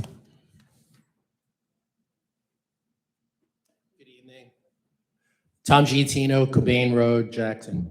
So earlier we were talking about porta potty issues and the potential smells associated with. Okay, what about oppressive smells from male goats on an illegal commercial farm on Cobain Road? A residential neighborhood, not a commercial neighborhood. Been a month since my wife and I met with some of the members on the board and others in this audience. I feel no closer to a resolution today than I did on February 20th. In fact, it is well documented that many of you on this board have been copied on my email chain that has presented indisputable evidence as to the many illegal businesses and violations at 390 Cobain Road. But yet nothing gets done. It's one big circle jerk, okay? And that's what I pointed out on the night of Chris Pollock's swearing in. I did say I didn't want to go through a circle jerk. I was assured that we were going to have some kind of a meeting set up. Here I am on March 24th, and I'm no closer to a resolution than I was on November, whatever it was. Okay, in fact, the mayor has assured me that something was going to get done on September 14th, Jackson Day. Okay, I spoke to her personally. It's now been over 6 months since I was told this, and I'm not closer to a resolution than I was 2 years ago. Okay, I would like to commend Chief Nelson for at least having the police department step up and serve the resident of 390 Cobain Road with multiple summonses since her swearing in some 6 weeks ago. I would like to also commend Chris Pollock, okay, for at least coming out to see what is going on at that once quiet block. Roosters crowing repeatedly at midnight, not 6 a.m., midnight. Okay, I got school-aged children, okay, as I'm sure many of you do, and you wouldn't tolerate this if, in fact, you lived across the street from this debacle. Okay, roosters crowing repeatedly at midnight, dogs barking at all hours of the night, where I can't even open my windows at night to get fresh air into my home. This is just repeated stuff I've said. I pay over $11,000 in taxes in this town. I can't even open a window. I mean, seriously, what are we doing here? Okay, and now with spring upon us, I'm sure the advertised illegal petting farm with reviews will start to have constant action on Sundays when all you people are off enjoying your weekend. I got to live across the street from this, okay? In fact, there was a recent email that went out to many of you here at my request for an update from our February 20th meeting with many town officials. It seems I have to be the one staying on top of this, okay, or it gets buried under the rug, okay? There was one disturbing email response which I received, which stated that the township official, which I will not name, okay, was trying to attempt to get the 390 Cobain Road LLC and resident compliant for work done, improvements, change of use without proper permit approvals. For 2 years, 390 Cobain has adversely affected the quality of life and peaceful enjoyment to neighboring residents. Why are we allowing him to become compliant when if it was not brought to the township officials' attention, he would still be operating as his advertised pay admission petting farm with some 500-600 animals, okay? For sale animals on his farm, synagogue services where he has at least 60 people in the home, okay? Is the fire department aware of this?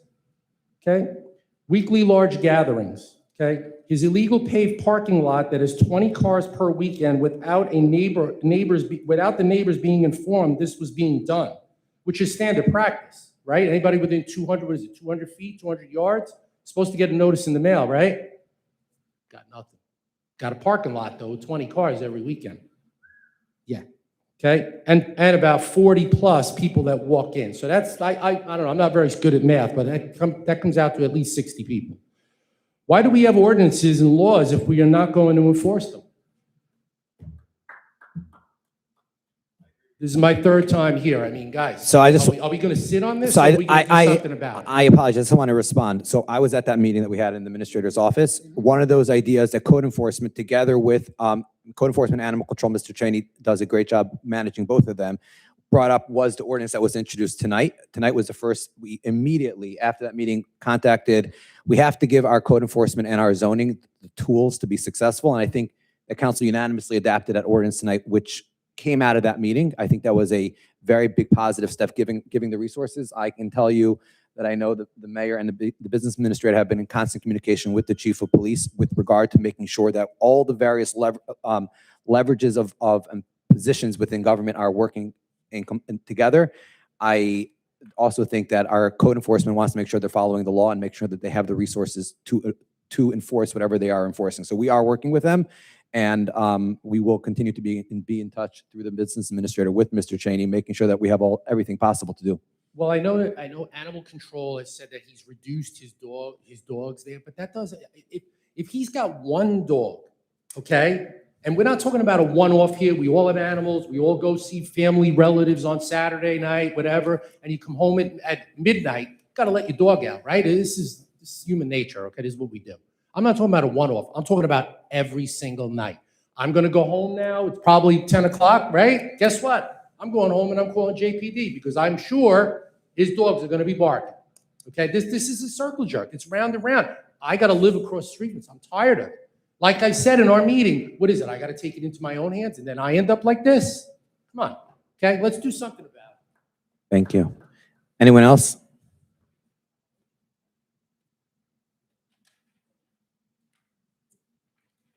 Reynolds.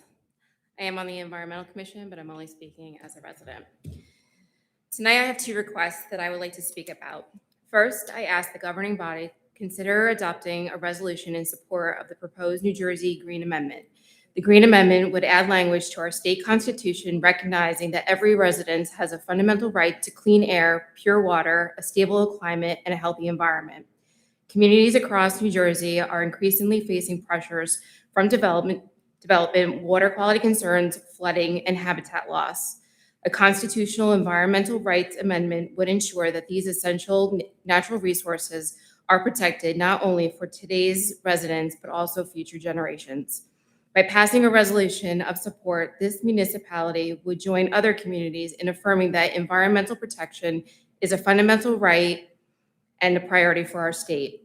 Such a resolution would send a clear message to our state legislators that local governments support stronger protections for our natural resources. As a community that values open space, clean water, and responsible planning, I believe it is appropriate for this council to stand behind the principle that every New Jerseyan deserves a healthy environment. I respectfully request that the council consider placing a resolution supporting the New Jersey Green Amendment on a future agenda. This brings me to my second request. I am asking the council to revisit and renegotiate Jackson Township's affordable housing obligation with the Fair Share Housing Center in light of the significant environmental constraints within our municipality. The Mount Laurel Doctrine required municipalities to provide a realistic opportunity for the development of the fair share of affordable housing. However, that obligation is expressly limited to land that is suitable, available, and developable.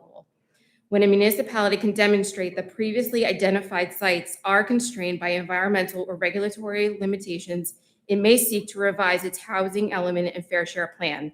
In Jackson Township, this includes substantial constraints imposed by the Pinelands Protection Act, as well as areas regulated under the New Jersey Freshwater Wetlands Protection Act.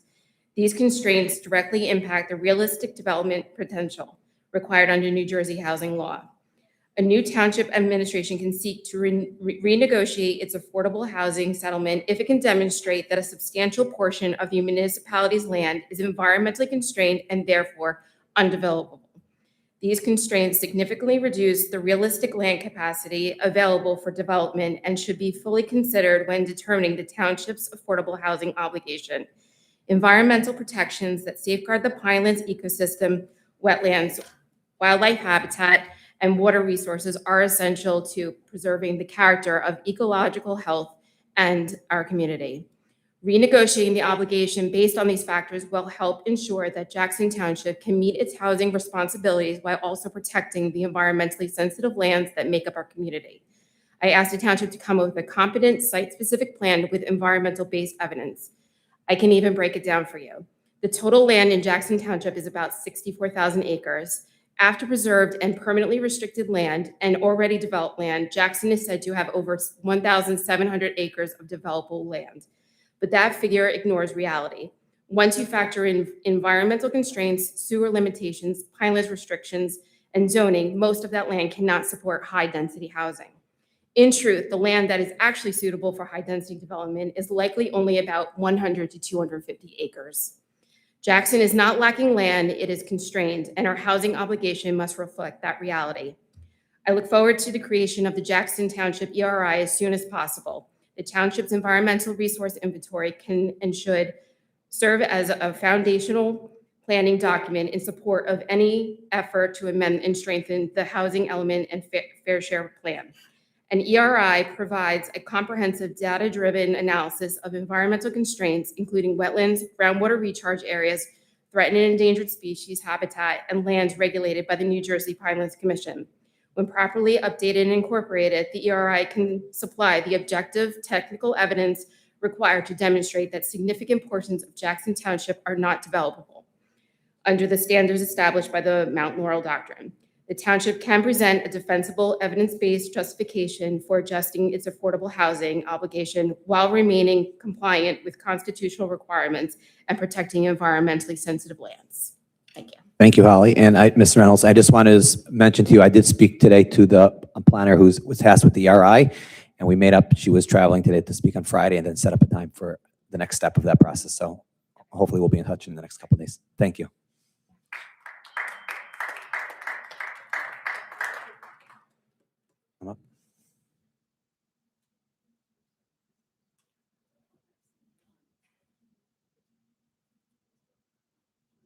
Avraham Ritterman, Cortelia Road.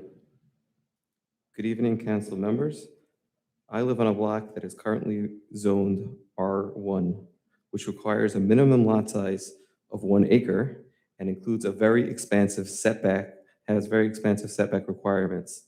However, the homes on our block were built approximately 30 years ago on lots that are not nearly an acre. They are, I think my lot is approximately 1/3 of an acre. Because of this mismatch, many of our existing structures are already beyond the current setback lines. As a result, even a minor fix-over of my front steps would require me to go through the entire zoning process and get a variance to fix my shed. My shed is out of, anything would require a zoning application.